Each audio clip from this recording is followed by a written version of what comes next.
Jay Crawford, Adam the Bull, Garrett Bush, Tyvis Powell, Jason Lloyd. Plus, ba-da-da-da-da, you're loving him, Mikey McNuggets. And so many big names, it would take me hours to say all of their names. The ultimate Cleveland sports show starts now. Booyah! Hey, here we go. Happy Tuesday. G. Bush is sick. We saw this coming, He's a right? mess. I mean, his voice has been teetering on gone for a couple of days now. So Earl is in the middle hot seat. How you doing, brother? I'm good. I mean, thank God I know the system, right? That's right. That's in reference to last night, perhaps. That's a highly we saw a paid, couple of backup quarterbacks. overqualified backup quarterback. Yeah, I didn't even remember that Jake Browning. I knew Jake Browning had been in and out of the Bengals, and he's been on their practice squad as parts of the last 2 years. I didn't realize it had been since 21. What I never love about it, and we saw it too with Jacksonville after Lawrence went down. Yeah. Not Herbert. C.J. Beathard. C.J. Beathard's been in their system for 2 years. Yes. It makes sense. Yeah. It makes sense. There's a level of confidence. You play this like sort of rotating chair backup quarterback as if it's a throwaway position. Perhaps this year, more than any year in recent memory, we have seen just how important, particularly here, the backup quarterback is. And earlier this year when I said I thought the Browns were woefully underprepared at backup quarterback, and one of the things, the criticisms I heard was, nobody has a good backup quarterback. Well, they do. Yeah, BS on that. Cincinnati right now is looking way better today than they were yesterday. Today. Like, they're still not making the playoffs. I don't know, Bull. They probably have to win out because they don't have a lot of tiebreakers. Gosh. But if nothing else, they beat the Browns in the last week of the season. All 5 teams they're playing the rest of the year are playoff contenders. Wow. 4 in the AFC. So if nothing else, they're going to be a potential spoiler. I mean, I don't know that Jake Browning can play that well consistently, but he was phenomenal. That's when you play with confidence. Look how confident he was out there. You're right, and I like that they had training wheels on him early. Yeah. And then they said, okay, let's go. Let's go. I've seen enough. Yeah. And your playmakers have to make plays. And the Bengals, for the first time in a while, had their full complement of playmakers. Yeah. Higgins has been out for a while. I'm glad you said that. And they used Chase Brown, their rookie running back, who looked great. That's a key difference between the backup quarterback situation there and the backup quarterback situation here. The Browns don't have those playmakers. The Bengals have the playmakers around the quarterback. Just throw the ball to them. Let them go do their thing. Right. And I got to tell you, I wouldn't want to play this Bengals team next week. I just wouldn't. We got to give them extra kudos as well. Let's talk about the environment, right? You go on the road on Monday Night Football. First time Monday Night Football's been there in over a decade. Right. First Bengals road win on Monday Night Football since they beat the Browns in 1990. Fun fact about that. They lost 10 in a row on the road. The last time the Jacksonville Jaguars played on Monday Night Football, that's when Cecil Short scored his first ever career touchdown pass. Yeah, it's been a while. Cleveland's own. Yeah, it was a great game. But that was fun to watch. Oh, it's a terrific game. I thought that, him playing on the road in a hostile environment against a team that's arguably, vying for a playoff spot, for him to play that well, 5th highest completion percentage in Bengals history. Yeah, the kid balled out. He built his confidence. Yeah. And now he believes that he can do whatever he has to do to help lead the Bengals, at least to compete to get into the final playoff spot. Kudos to the Bengals. And by the way, Joe Mixon doesn't look washed up. No, he is. I thought it was his best performance. Wow. But you know what I think made the difference? First of all, their offensive line has now played together the whole year. They haven't missed any time. It's really coming together. It is, sure. They had upgraded the talent, and now it's really I think he runs hard. I mean, I was watching, because I don't watch him as closely as you do. Right. I see the numbers, and I see him when he plays Cleveland or Pittsburgh and that. But I was watching closely. He runs hard. He ran hard yesterday. I think the fact I thought they used him too much. The fact that they spotted the rookie Chase Brown, who's now healthy. What do you have, a 31-yard run or something? Yeah, he had a couple of big runs. 35 yards. And so it wasn't all on Mixon in the running game. Right. I think it kept him fresher. Mixon's big in the pass game, too. I thought he had a couple of nice pass pickups in pass pro. I thought he looked great. It was a fun game. But Trevor Lawrence got hurt. He did, and that could be a huge break for the Browns. We're going to talk about that in the show to come. But in the meantime, our first good morning of the day to Mikey McNuggets.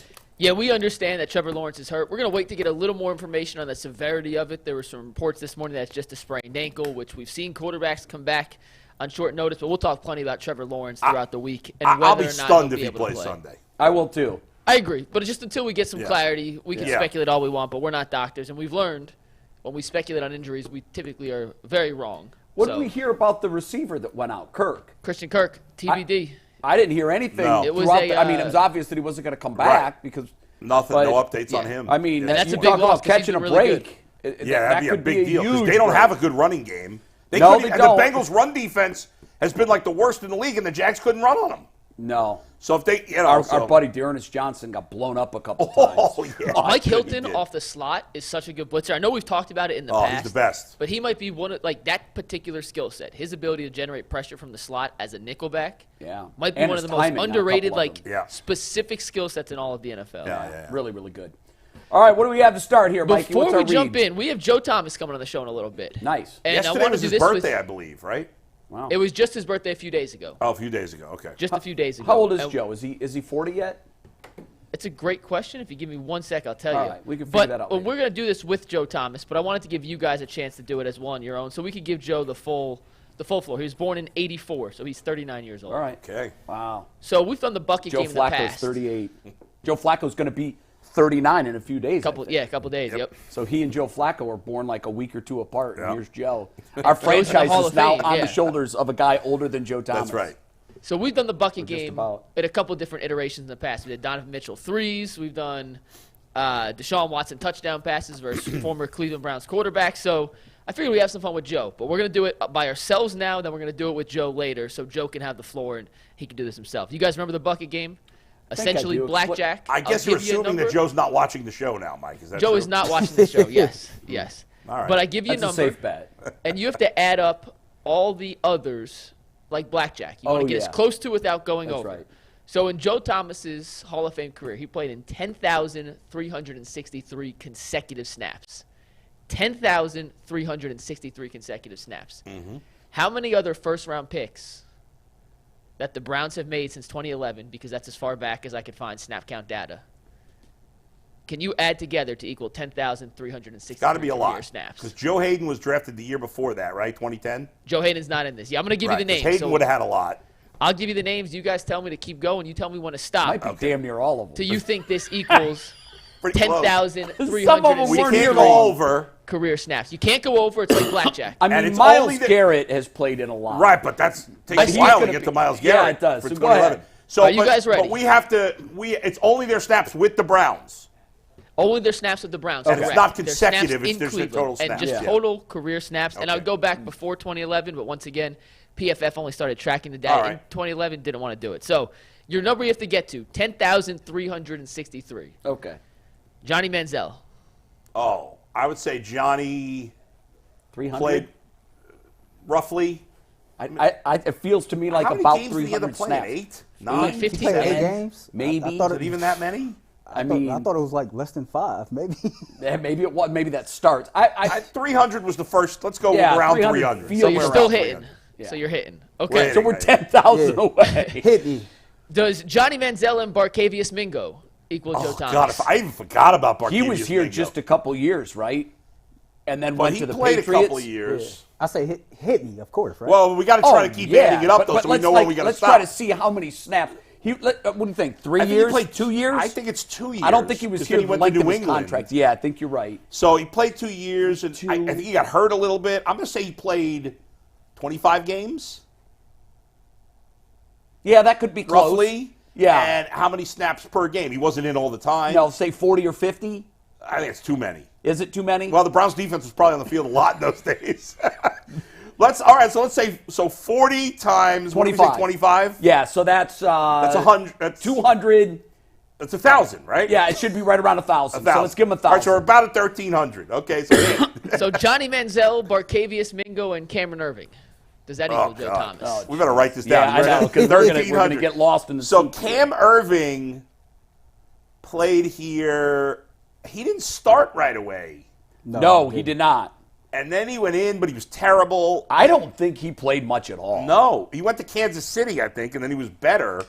But he was terrible here. Do we give him 500, or is that too many? I feel like it's too many, Earl. Let's go for 400. Okay. Right. 400. So we're at 1,700. Johnny Manziel, Barkevious Mingo, Cameron Irving, and Brandon Whedon. Does that equal Brandon Weeden played. He probably played about parts of 3 seasons. I would say between 30 and 35 games. Okay, I was thinking 25 to 30, so let's go 30. Okay, let's go 30 games. 30 games is fair. And did he start all of those? I think not he all. did. So give him 50 snaps, so that's 1,500. 1,500, okay. For Brandon Weeden. So that puts us at 25, 29, 32. All right, so we're about a third of the way there. Johnny Manziel, Barkevious Mingo, Cameron Irving, Brandon Weeden, and Justin Gilbert. Oh, he barely played. The fact that these were the number 1 picks. Oh, my God. I think if you were trying to screw it up, you couldn't have done it any better. Of the 5 we've named so far, who was the best player? Brandon Weeden, probably. I mean, but that's not saying. He was awful. That's not saying much. He was awful, and I don't even argue with it. It is Brandon Weeden. It's Brandon Weeden. I think about it. His first career game, he started it up under the flag. Like he got caught under the flag. He first did. Career All game. right, so Gilbert, I feel like barely played. Oh, he was terrible too. I'm going to say he played like. Give him 300. I was going to say 400. So give him 350. 350. That's high. So you're still hitting. Still hitting, yeah. All right, does Joe Thomas equal Johnny Manziel, Barkevious Mingo, Cameron Irving, Brandon Weeden, Justin Gilbert, and Corey Coleman? Well, he barely played Coleman too. Again. 2 years? Yeah, I mean, they got rid of him quickly. Yeah, and then they he wasn't on the field a Carolina, I want to say. My man had more drops. Couldn't get on the field, a lot of drops. We knew him more for drops and snaps, man. Probably around that 300, 400 mark also. Wasn't he the one who dropped the touchdown that Deshaun Kaiser threw against Pittsburgh? Yeah, let's throw 400 in there. Okay. Because I do feel like we gave that guy too many chances. Yeah, 11, 14. So that's 39-50. All right. So we're still. So you're still hitting there. You're still hitting. Okay. Does Joe Thomas equal Johnny Manziel, Barkevious Mingo, Cameron Irving, Brandon Weeden, Justin Gilbert, Corey Coleman, and Danny Shelton? Okay. Now he Shelton played for a while. and contributed and played. 4 years. All right. Here's the funny thing. He's now the best of this group. Without question. And he was horrible. I'll say it, he was a 2 out of 10. 3, 4, the 5, other guys were 1s or 0s. And pulled that 7 first-round picks. And you can't miss on the first round. My God. And they missed 7 in a row. I mean, they weren't. Most of those guys shouldn't even have been NFL players. At best, they were backups. Well, if you look at it, they all washed out very shortly after they left Cleveland. Oh, yeah. Yeah. I mean, I think Mingo had a few years with the Patriots. Yes. I want to Mingo say. had a few years after, but these are just your Browns. Yeah, you're right. Cam Irving was there. Okay, so wait, who was this again? Danny Shelton. I'm going to say 2,500. Oh, wow, that many? I'm going to say 2,500 because he played longer than Brandon Weeden did, right? Yeah, I think so. Yeah, but 2,500 would be just about every play for 2 seasons plus, 3 seasons? I'd say 2,000. I'm going to go 2,000. 2,000? Let's go 2,000. All right, so now we're at 59-50. Okay. We're more than halfway there. there. Does Joe Thomas equal Johnny Manziel, Barkevious Mingo, Cameron Irving, Brandon Weeden, Justin Gilbert, Corey Coleman, Danny Shelton, and Phil Taylor? Now, Phil Taylor played a lot. But he was hurt a lot, too. Yeah, I do remember him being hurt. I feel like, now, he's by far the best player. Not all he was actually a decent player when he was Do you want to give him 2,000? I want to say even more than that. 3,000? Want to go 25, 3,000? Let's split the baby. 27.5. 27.50. 27.5. 27.50. All right, so that gives us 7,700. 7,700. All right. And you're trying to get to 10,363. All right, so we're less than 3,000 away. The next guy won't be 3,000 probably. Next up, Johnny Manziel, Barkevious Mingo, Cameron Irving, Brandon Weeden, Justin Gilbert, Corey Coleman, Danny Shelton, Phil Taylor, and Jabril Peppers. God, he sucked too. Did you see what he He's did still Sunday? Yeah. Did you see he got caught on the open mic saying, "You lucky we asked"? Yes. And that's true. You lucky we asked, bro. He had to apologize to us. It is true. It's totally true. Didn't they trade him away? By the way, the Patriots became the first team in the history of football. Did you see this stat? No. First team in the history of football to hold their opponent to 10 points or less 3 weeks in a row and lose all 3 games. game. That's unbelievable. Unbelievable. 26 points. And you know what's interesting about that? Belichick is obviously in charge of the defense. Yeah. And the defense is still playing pretty damn good. And the offense is useless. And they can't score points. The Chargers scored 6 points. I would say, I think didn't they trade him after his rookie year? No, I think he played 2. He was part of the Odell, Zeitler trade. Beckham trade. Yeah, I think he played 2 seasons. He played 2 He seasons. played a lot, though. He did play a lot. He was part and of he that, also was punt return. He was part of that. I think class. we should hold now. I think he might even put us over potentially. I think I'm holding. Yeah, let's hold it. Let's hold it. I don't know what his number is. Let's say. Well, let's go 2 years. Yeah. And if he played. He was on the 17 and the 18 team. 60 snaps a game. That would give him 1,000 a season. Yeah. You want to go 2,000? I say 2,000. Okay. Which puts us at 99, which I think we should stick. Well, let's hear who the next name. Well, we can't, right? I can't know over here the next name, right? Well, let's go through it in our mind. We can go through it in our mind who their next pick was. Well, now this is Wasn't their not next necessarily pick Myles in order. Garrett? No. This is not necessarily in order. Oh, they're not going in order. But we got to be careful. I know McNuggets. I'll be upstairs with him. We got to keep in mind, Myles Garrett, Peppers, and Njoku was all in the same draft. So he might try to sneak the Njoku in on his next. I say we hold. I say we hold. I think we Let's hold. just hold it. I'll give you the name just for fun, and you tell me if you want it or not. Okay, but officially for the game, we're holding. Okay. Trent Richardson. That was another one. 1 season and not 2 seasons. He had a ton of 2 seasons and out. First year he had 1,000 yards. And then he got traded to the Colts. What was it? 1 season, 3 games, something like that. He got traded to the Colts. Yeah, in the season. You're right. And by the way, he got traded to the Colts for first-round pick, and that pick was Johnny Manziel. You know, there's no way we can take a hit on him. No. I say we got to lock on the brakes right there. If our math and our guess is right. So you guys are locking in to Johnny Manziel, Barkevious Mingo, Cameron Irving, Brandon Whedon, Justin Gilbert, Corey Coleman, Danny Shelton, Jabril Peppers, and Phil Taylor. That's 9 coming or 10? as close as possible to Joe Thomas's 10. Is that 9? 6, That's 3. 9. That's 9 players. 9 players. The answer. You guys nailed it. What? Those 9 players combined, 10,220 snaps. Wow. We were only off 300 snaps. Wow, we were right there. Good work. Way to go, guys. Good teamwork right I there. am shocked. I'm actually pissed off at you guys now. Way to ruin the fun. You know what, though? Here's what I want to do. crushed it. I want to go through each individual player. Manziel, we had at 300. 5'11". So there were 200 that we were off on right there. Yeah. Mingo, he had at 1,000. 1583. Wow, more than I thought. So some of the other guys we Irving. overestimated. 1124. We had about 400. Wow, so we were off big time. I know on some of these other your ones. numbers made no sense, but you got it right. Brandon, hey, we'll take it. It's like, a math problem. We don't have to show the We got to the right answer. just had to It's get all the the right right answer. answer. 1381. For Brandon Whedon, well, we're really close on him. You nailed it on that one. Yeah. Gilbert, 350. 411. Very right there, close. yeah. Corey Coleman, 400. 989. Oh, yeah, we were way off on him. You know, I did say You were they right. stuck He with them got too more damn chances. long. But it's a good thing we guessed low because we were high on the other ones. You're right. Okay, Danny Shelton, we had at 2,000. 17. That's Close. Right. In the ballpark. Phil Taylor, 2,750. Yeah, you guys were 1,041. Oh, wow. He must have missed more time due to injury than Probably. we remember. He was Because he was hurt. here a couple Yeah. of years. And then Peppers, we had at 2,000. 1469.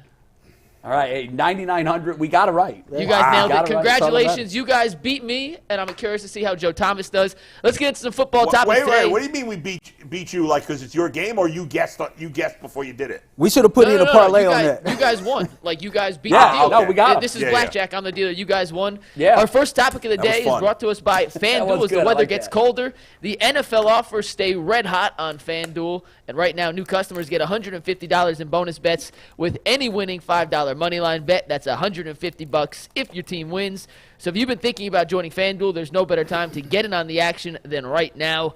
The app is simple to use, and there's a wide range of betting options, including spreads, player props, over-unders, and much, much more. So visit FanDuel.com/UCSS to kick off the NFL season. FanDuel, an official partner of the NFL. And shout out to our guy Joshua Heisler, who turned $5 into $65 for having a Jake Browning, Trevor Lawrence combined for 600 passing yards last night, which hit at 12-1 odds. So shout out to Josh. If you have a winning FanDuel ticket, make sure you guys send it to me. Let's get into it, guys. By the way, wait, Mike, because we always talk about the wins, right? Yeah. I'm a FanDuel guy. I play all the time. I've been missing Jay Bull one leg, man. Yeah, that's what By makes one it hard. leg. Like the last 3 or 4, I show Anthony every morning. So how many legs are you typically betting? Anywhere 5 to 8. Okay, go 4. Go 4 and you're start winning. going 4. Lock in your best 4. Yeah, I got to. And you'll win. Brandon, your winnings won't be as big. Yeah. But that's okay. You got to cover your losses. By the way, the Browns open, I believe, as a 3.5 point dog in this game. Wow. The spread is now Browns favored by 1.5. Oh, okay. Yeah, open. When you said open, I thought you meant this morning. No. It opened yesterday. Yeah, yesterday. Okay. Yeah, that and makes sense. And now they're to a me. 1.5-point favorite, so Vegas is assuming that Trevor Lawrence is not going to play. That makes sense to me. I like that. And Flacco That's is. the difference. I mean, you tell yesterday. You say, who's going to win, Browns-Jaguars? I would have said Jaguars. 1,000%. Today, I'm saying Browns. In fact, on our first topic, Yeah. I've actually changed my answer because of what happened in last night's game. Let's get right to it. When I first saw that question, my answer wasn't a good one for Browns fans. I'll ask the question. Pitch you guys it. can answer however you want. Call Pitch your it. shot. Are the Browns, or will the Browns be, in the AFC playoffs when all is said and done? They're currently the 7 seed. They will ahead, now. Jay. Yeah, they will now. You got it. They will now. And I think because I think they're going to beat Jacksonville, all this is predicated on Lawrence not playing. Right. If he surprises us and plays, I may change my pick. Right now, without Lawrence, I would pick the Browns at home. And that would be, in my calculation, the swing game that puts them from 9-8, which is where I predicted they would be when the season started, to 10-7. And they're in at 10-7. So what, you got them losing to Cincinnati, beating the Jets and Bears? I have them losing to Cincinnati. Oh, wow. After what I saw yesterday out of Browning, I mean, if provided that he can play anywhere, he's not going to play at that level. If he can play anywhere near that level, and the game is in Cincinnati, and I think it's going to be a meaningful game for the Bengals. I really do. That's going to be interesting. It is, but it's going to be interesting. So 10, I think 10 is going to be enough to get him in after looking at some. Do you of think the there'll other be a teams. 10-win team that doesn't get in? Based on my, I went to do my answer. I did schedule game. Yeah, and I had actually the 7 seed being 9-8. Interesting. That doesn't mean I'm going to be right. No, but it's interesting. What do you got, Earl? I think the Browns make the playoffs. I think this is a team that's proven all season that they can beat any team in the NFL. The problem is we just need all components moving in the right direction at the right time, right? We finally get serviceable quarterback play, and then the defense, goes out here and take a crap, right? If we can get all 3 units playing well, at the same time as we get closer to the end of the season, then there's no question in my mind that we can't make the playoffs. And why? Because of that dude right there on the screen. Joe Flacco. Yeah. Joe Flacco, like he succeeded every expectation that I had set for him Sunday against the Rams, right? Yeah. I was one of the people who said I felt like it was the best overall performance from a quarterback this season. All stats aside, it was just little nuances inside the game that made me believe that. And I have no reason but to believe he's going to get better with each practice, each rep that he gets. Like more Browning understanding. Right, more understanding of the playbook. He showed that he was a savvy veteran. He showed the elite arm strength. Hell yeah, the Browns can make the playoffs. And then they've gotten some help, right? You look across the AFC landscape, I think Kansas City, Miami, and Baltimore are the only teams ahead of us that still got their starting quarterback. So it's still wide open for the Cleveland Browns to be able to make some noise. You know what's funny to me, and I don't disagree with you, but if we would have known in August that after 12 games we would sit on this show and say, hell yeah, the Browns can make the playoffs because of that guy right there, Joe Flacco. Didn't have that on our bingo card at all, and here we are. Well, I mean, I went through, there's a lot of this season has been like, how did this happen? I couldn't have predicted this. Do you have them in? And I do have them in, even before the Jacksonville game, and now I think they have a good chance to win 11 now. Now I got them between 10 and 11. I think 10 will be enough. I look at I went through the schedules of all the teams that are 6-6 and 7-5, and played the schedule game for what it's worth. Right. Now I think the Browns. Do we have the easiest schedule? One of the hardest. No, they do not. You can't have one of the hardest. No, the Jets. I said it this morning. It's like I think of all the teams that's remaining that's valuing for the last playoff spot, it's like 37% strength of schedule, something like that, of all the teams. I seen the stat when they were talking about the Bengals game. The Browns have the hardest schedule. Browns is up there. It's like the Browns and the Steelers are the top 2. Wow. Yeah, I think the easiest. Well, I mean, look, the Bengals now are 500. I think you have it backwards, or I think that's you got it might have been. Yeah, it was you got it reversed. Yeah, because I when I look at their schedule, I'm like, that's got to be one of the easiest. You see, I think the team I think is going to – so I got – when I did my calculations, I didn't figure out the tiebreakers for the 7 seed, so that could be anybody.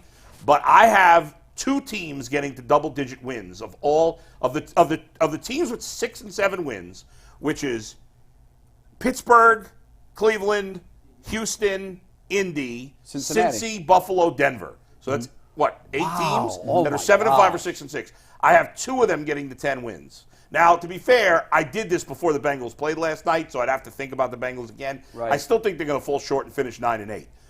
But 7 teams. You don't have Cincinnati on the list. Oh, no, that's the playoff. That's the current playoff seeding. Just so we're all on the same page. So I have Houston actually finishing in the 5 spot. Look at their schedule. They play the Titans twice, and they got their best opponent. They got at home. I can't remember what it is off air. But the Texans' remaining schedule is at the Jets this week, at Tennessee, at home versus Cleveland, at home versus Tennessee, then at Indy, which could be a playoff eliminator. Yeah, I mean, I think Houston's winning at least 3, maybe 4 of their final 5 games.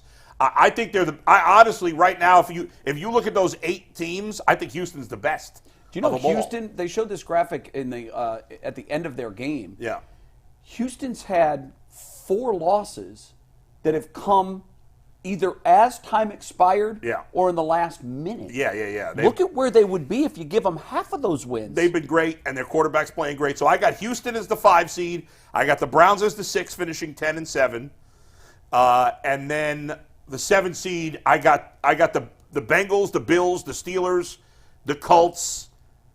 I think all tied at 9-8, so I didn't figure out the tiebreaker for the 7th seed. But man, this conference is tough. It is tough. Although I look at honestly they're beating each other. Yeah, they really are. Nobody looks the teams that look the best right now in the AFC are Kansas City and Miami and Baltimore. Really, Baltimore outside of the Browns game, the Baltimore's played great. You know what's interesting though? It's hard sometimes to figure out when we just take the North; they're all above 500. Yeah. Sometimes it's hard to figure out.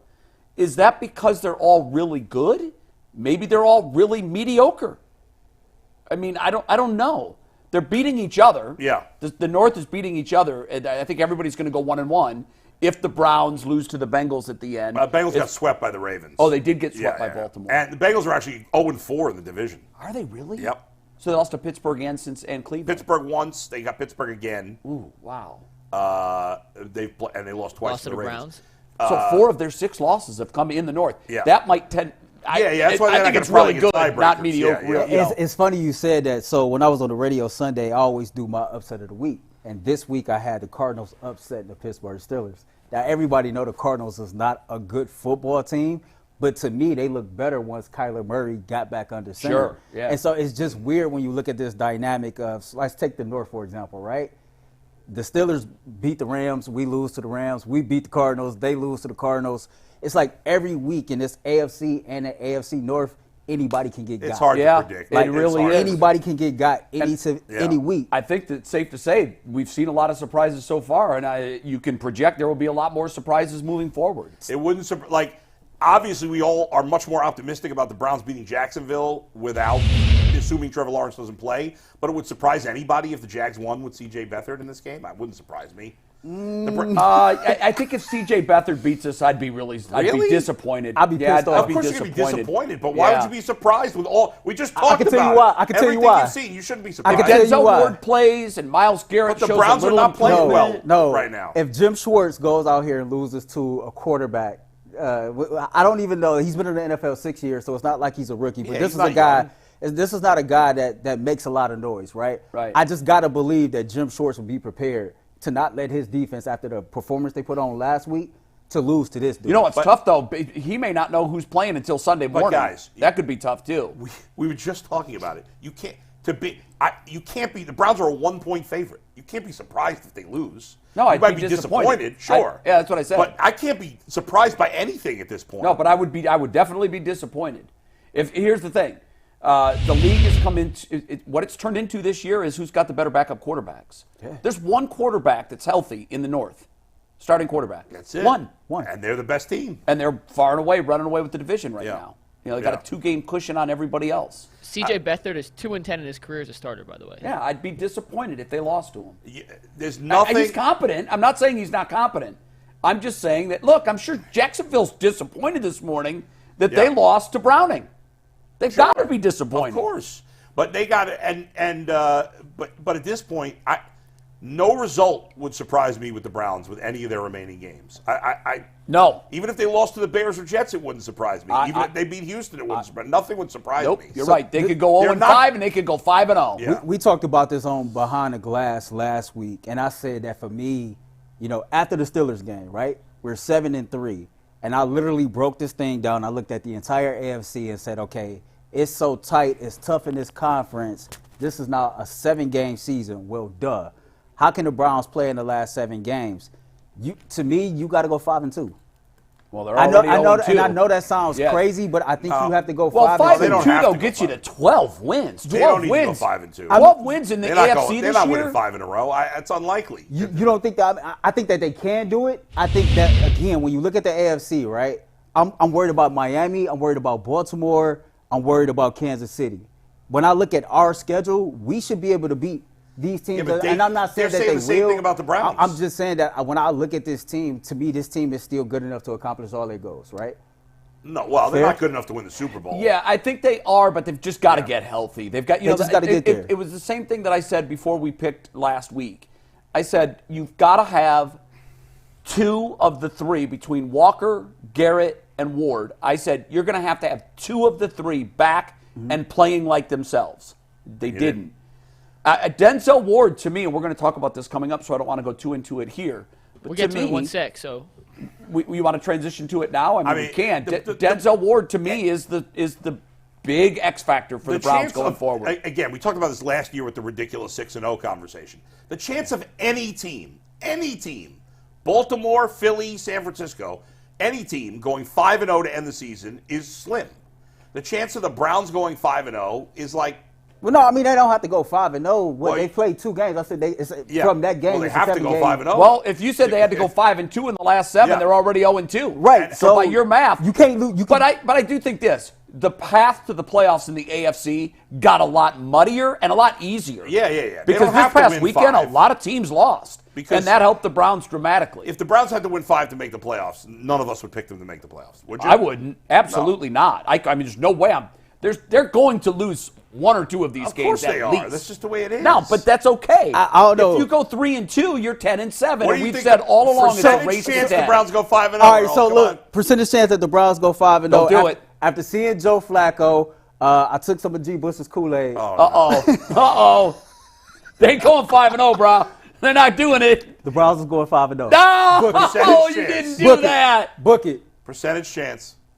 87%. Oh my goodness. And I'm going high. Browns is going 5-0. You know, there's something about this chair. I don't know if it's Kool-Aid infused. I don't know if it comes up from the cushion.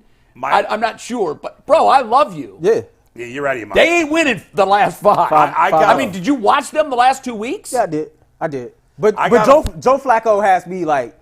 Let's not get carried away about I'm going wacko for Flacco. I'm going wacko for Flacco. You know you need to put that on a sweatshirt. Hey, listen. I got the Browns with a 3.7% chance of going 5-0. No, man, I'm on that Flacco pack. You're getting really specific with 0.7. We on that Flacco pack. I'd say 5%. We going 5-0. 87%, man. Mike, what's your percent? 87. Why not? To go 5-0?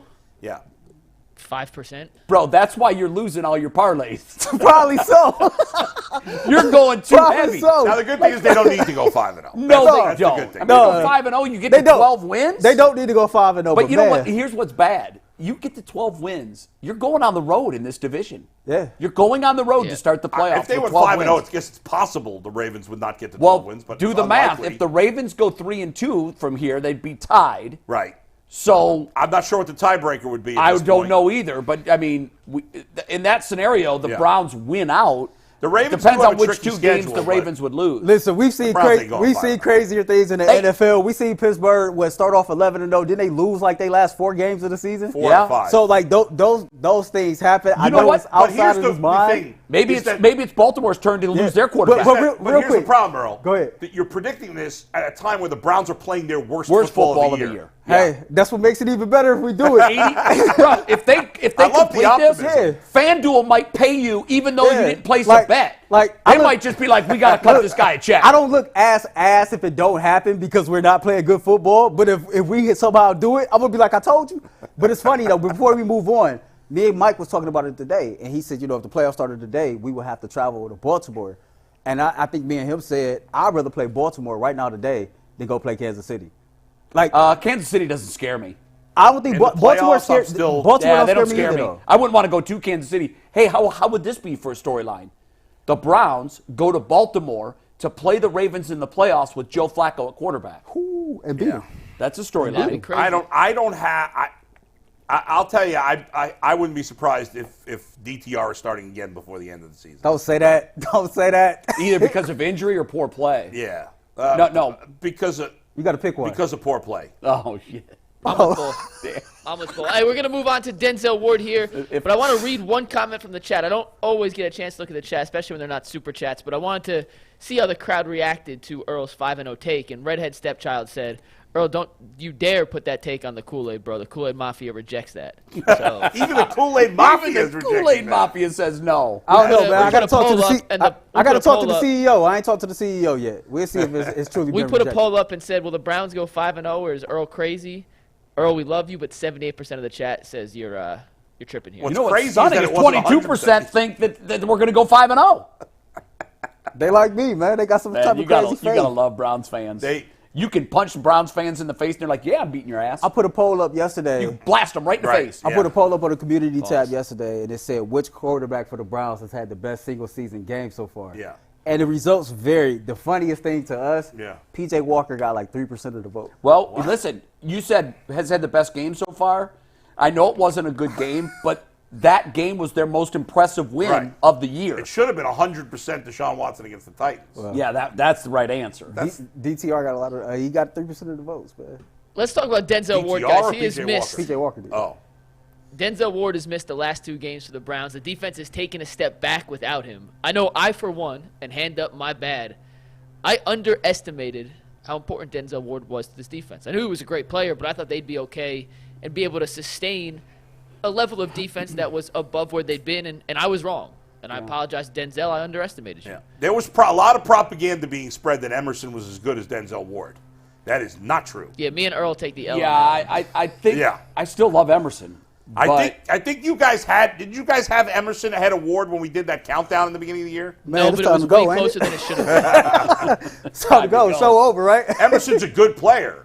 Nothing. Well, and by the way, let's not forget that there was a stretch last year where Denzel Ward looked like Denzel Smith. Right. Like, I didn't recognize him. But that was the only time in his career when he was healthy that he wasn't playing. And I don't know what we pin that on. Do we pin that on Joe Woods? I had heard that personal things off the field. I had theorized early. I said the only thing I can explain is he's going through something big in his personal life. Now his injuries have always been the issue, a bugaboo for him. You know, but when he's been healthy outside of last year, he's been great. And he's playing this year. He's played his best football. I think he went from having his worst year to having his best year. They need him desperately. Yeah, he's got to come back. I'm like Mike, man. I owe Denzel Ward an apology. You know, I kind of underestimated his level of importance to this football team. Yeah. And for whatever reason, I kind of underestimated exactly how good he truly is when he is healthy.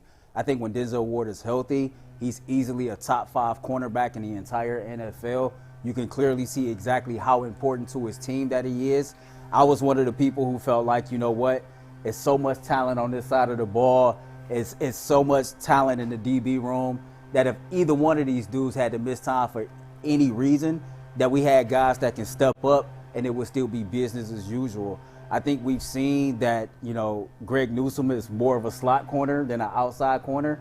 And that even though my man MJ is great, that, you know, he still got another year or two before he becomes, quote unquote, that dude. So the sooner we can get Denzel Ward back, the better. Just like the sooner if they can stop blowing them leaves, the better. I mean, our man Herbie, who's our operations guy here at WKYC, has decided that the best time to blow leaves right outside our studio door is right now.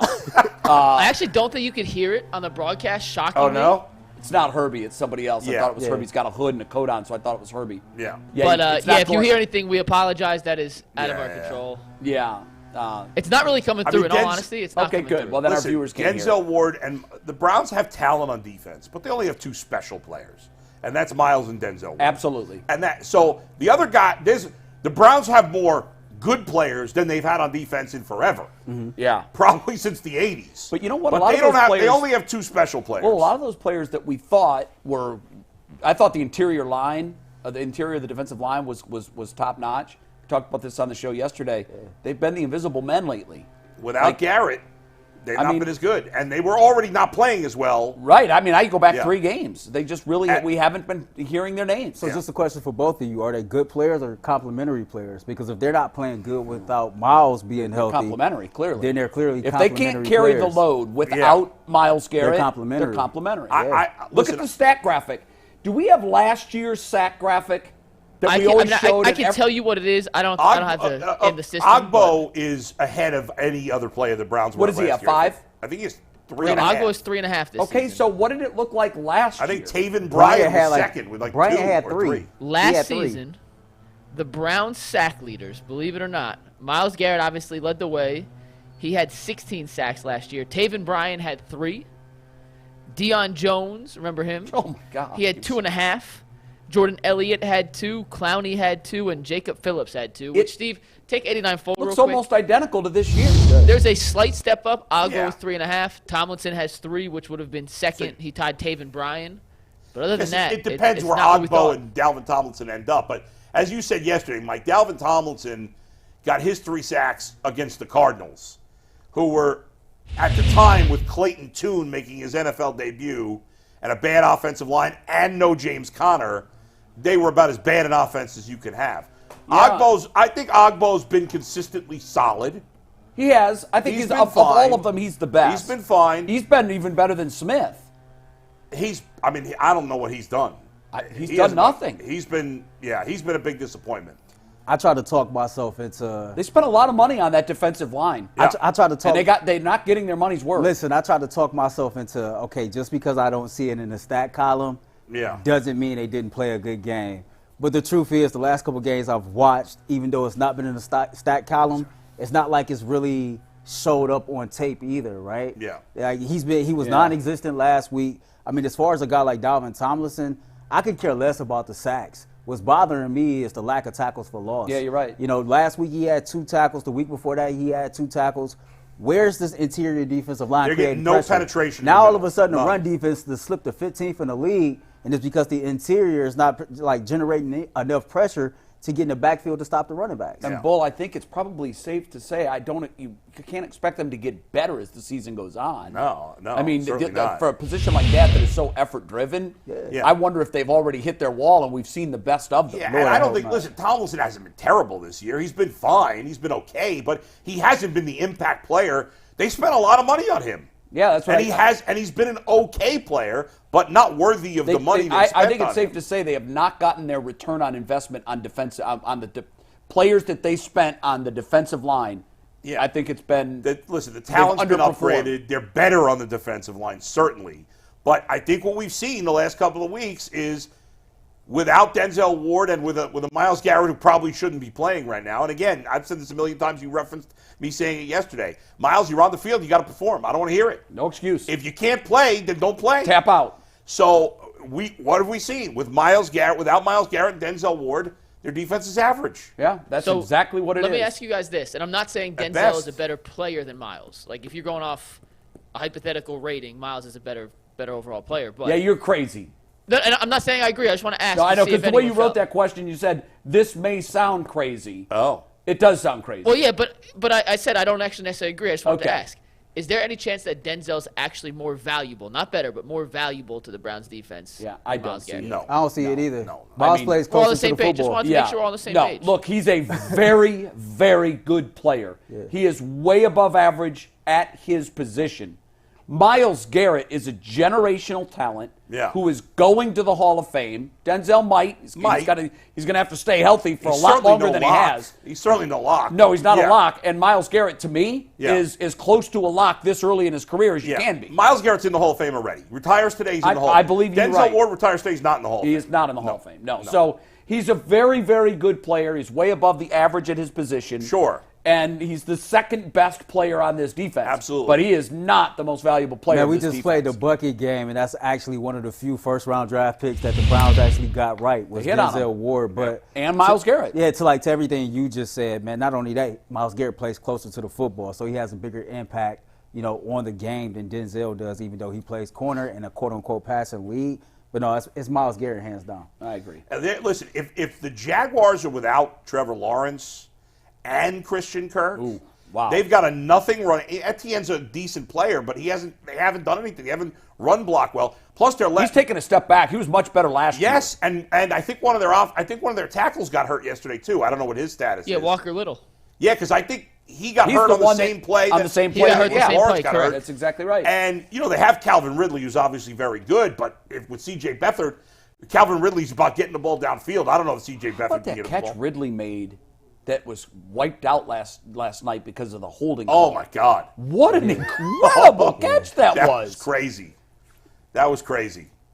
That changed the game, too. Yeah. I mean, otherwise, they have the ball on the 2-yard line. Yep. If the Browns can't stop a Jaguars offense without Trevor Lawrence and potentially Christian Kirk, we got much bigger questions. It won't matter. Well, think about it. You're right. Look at the quarterbacks the Browns are facing the rest of the way. You're potentially facing. So this week, besides C.J. Stroud. C.J. Stroud's the only really good quarterback. Jake Browning might be the second best quarterback you could have faced the rest. Not might be. I think he is. You got Trevor Lawrence. And let's just go through it, Steve. So I'm saying if Lawrence doesn't play. I'm saying you got Beathard. No, but yeah, so Lawrence Justin Fields will be the second best. Justin Fields. Then you got Fields, Stroud. But he's Justin Fields, right now in a vacuum after what we saw one game last night. But Browning or Fields right now? I don't know. I guess I'd still take Fields. Browning. I still take Fields, too. You're crazy. Fields was incredible Fields can kill him on the ground. He can. Which is a problem that the Browns have had. Well, you've pointed that out correctly all year. Yeah. They have had a hard time with quarterbacks that run the football. Yeah, but last time we played Justin Fields, I think we set a team record for most sacks in the game. So, but if Myles Garrett's not healthy, I don't think you get that record that's again. true. But I'm sorry. I know y'all said I'm crazy for that 5-0. You just seen that schedule. You just thought, okay, maybe 4-1 then, right? We lose to C.J. Stroud. 4-1 is 4-1. You can have a decent percentage on that, but right now everybody in the league is so inconsistent. I'm telling you, Bull. I'm almost ready to put my hair on the line. All the way. Wait, hold on. Wait. Hold on. Nope. Earl said Don't do it.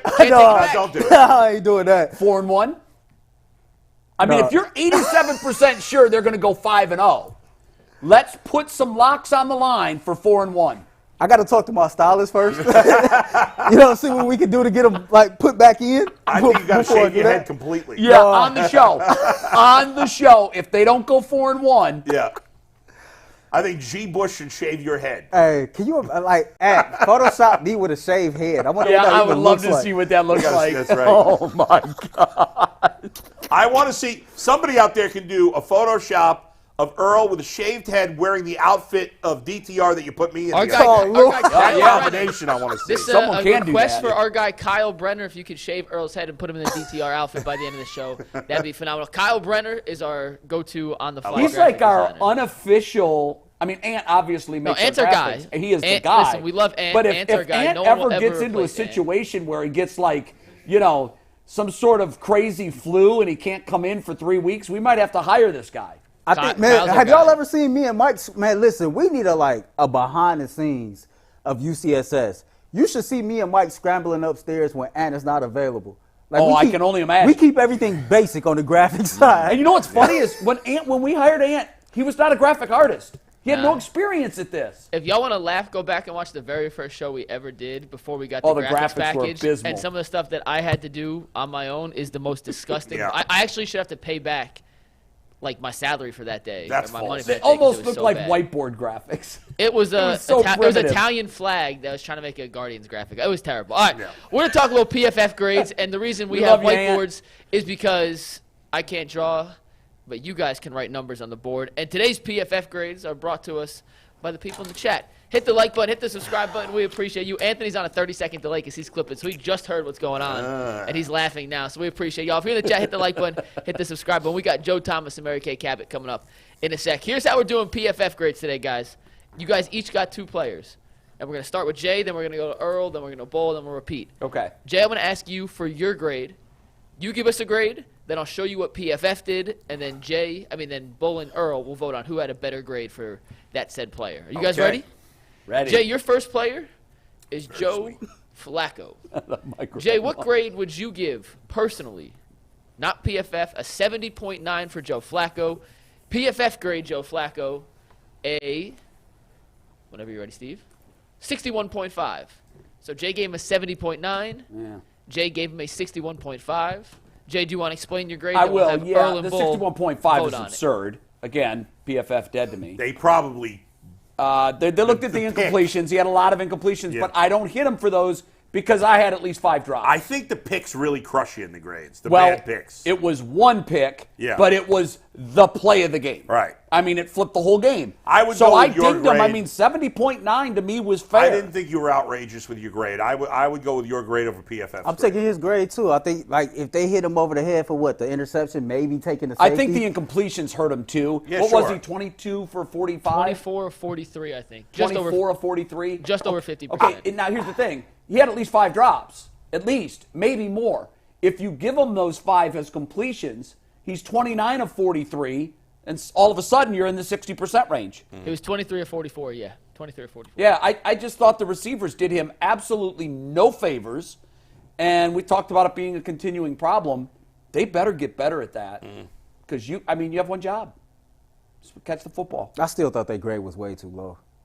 60 is low. I like Jay's grade. You didn't overdo it. You didn't go too high. Yeah. He had a good game. Yeah. And you gave him a good grade. Yeah. Yeah, I mean, I agree. 61 is ridiculous. All right, Earl, you're up next, and your first player is Elijah Moore. What grade would Earl the Pearl give Elijah Moore for his breakout performance against the Rams?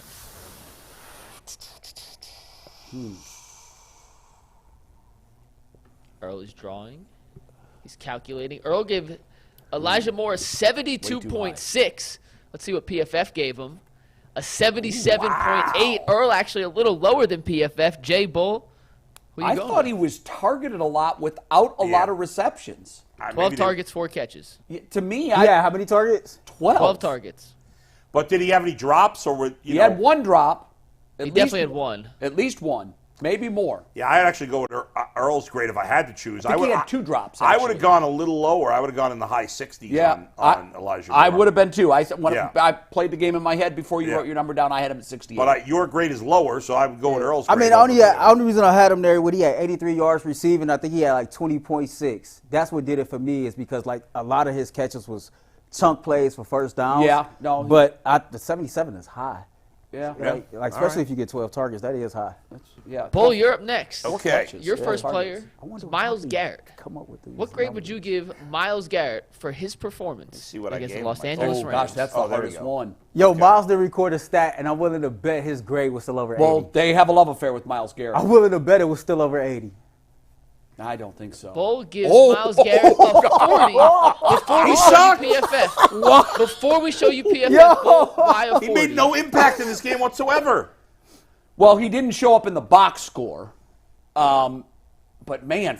Bull's face is just on the fact that his name is Myles Garrett, he hit 60. That's what I thought, too. Because PFF loves this guy. So Bull goes with the 40. PFF says a 69.2. Bull, that was harsh, man. I thought he sucked in this game. He didn't do anything. Yeah, what did he do? The numbers show you that he wasn't at SoFi. Didn't he have any? He didn't even have any pressures, did he, Mike? No, he had nothing. He was credited with 1 pressure. I was going to say, 10 years from now, if you look this up, you wouldn't even know that he was at SoFi. Are you going with them at 69? I think that's much closer. I said he gets 60 because his name is Myles Garrett. Yeah, you did. Because they love him. They do. And he draws double teams, so I'm sure that gets a little bit. So I would have said 75. I'm going to say 60 because he showed up, even though he didn't record a stat. The other 9. 60 is not an option. You got to go with 40 or 40 or 60. I mean, you got to go with what they have. 60 because he showed up. The other 9 is because McVay still had the game plan for him. You're right. Yeah. I mean, that's the 69. All right. But the 40. That's crazy, boy. He sucked, man. Hey, you know what? Bull's going to shoot it straight. If Bull thought he played he was not good. Jay, you're back up. Yep. Okay. Anthony Walker. What'd you think of Anthony Walker's performance against the Los Angeles Rams? His first game back after missing Denver. I don't think he's all the way up. Don't think he was great. This might be on the high side. Going 65. 65. All right. Might be a little high. Jay went with a 65. Yeah. PFF went with a 83.9. The second highest graded Brown in the entire game. Really? Boom! Yo, I spent the whole post-game show talking about how bad Anthony Walker was. Did I not, Mike? You did. I also did not think that the eye test matched the PFF test on this one. I didn't think he played a particularly good game, but I don't know. R.I.P. PFF. I mean, what? I'm going with Earl's grade on that. What? Yeah, he had an 83. Can you guys guess who he's not one of the next two, but can you guess who the highest graded player in the game was for the Browns, offense or defense? Jerome Ford. Incorrect. No, he had a terrible game. Batonio. I mean, so did Anthony Walker, so Incorrect. I just figured this is the trend they was on. So. I mean, what the hell are they looking at? What was it? Harrison Bryant graded out at an 84.5. He played a good game. Yeah, he did. He did. What he's asked Harrison to do. Bryant, the highest graded Browns All right, player good- against good LA. job. We got two more. I thought I Earl, you're was up being next. Kind with 65. I'm up. Earl's up next. Oh, Earl, with yeah. Greg Newsome. Greg Newsome, Earl. Oh, jeez. 19? His number should Zero. be his uniform. Zero. Does anybody Y'all are look... Blutarski. Yes. 0.0. Does anybody look worse trying to make a tackle than Greg Newsome? Have you ever seen anybody look that worse? picture is very unflattering of him. Basically sums up the game for him. Real quick, 59-4, and that's maybe. 59-4 for the record. The only defensive pictures taken of any Browns player in this game was them chasing Puka Nacua. Yeah, that is If you accurate. notice that none of our defensive player montages are updated, that's because there were no pictures updated on our picture website except Browns players chasing Puka Nacua. By the way, remember last week you and I, Jay, both thought Puka Nacua was smaller than he was? Yes. After watching the game, I was like, man, I didn't realize how big he was. Yeah, I said the same thing. I'm like, yeah, he is that big. He's fast. I didn't think he was that fast. How did this guy drop so low? 5th round. He had weird production in college. He was hurt, transferred in and out, but obviously a miss. Or what was your grade again? You said a 59.4? 59.4, maybe. PFF said Greg Newsome graded out at a 41.4. Yeah, I was going to say I'm going with PFF. I'm going with PFF, too. Yeah, I'm saying that's... You're going against your own I'm going against my own grade on that He one. sucked, man. He got my Myles Garrett grade right there. He was not good. Damn. There's been a material change in Earl's mind, and he has now switched to PFF. You still want to go 5-0?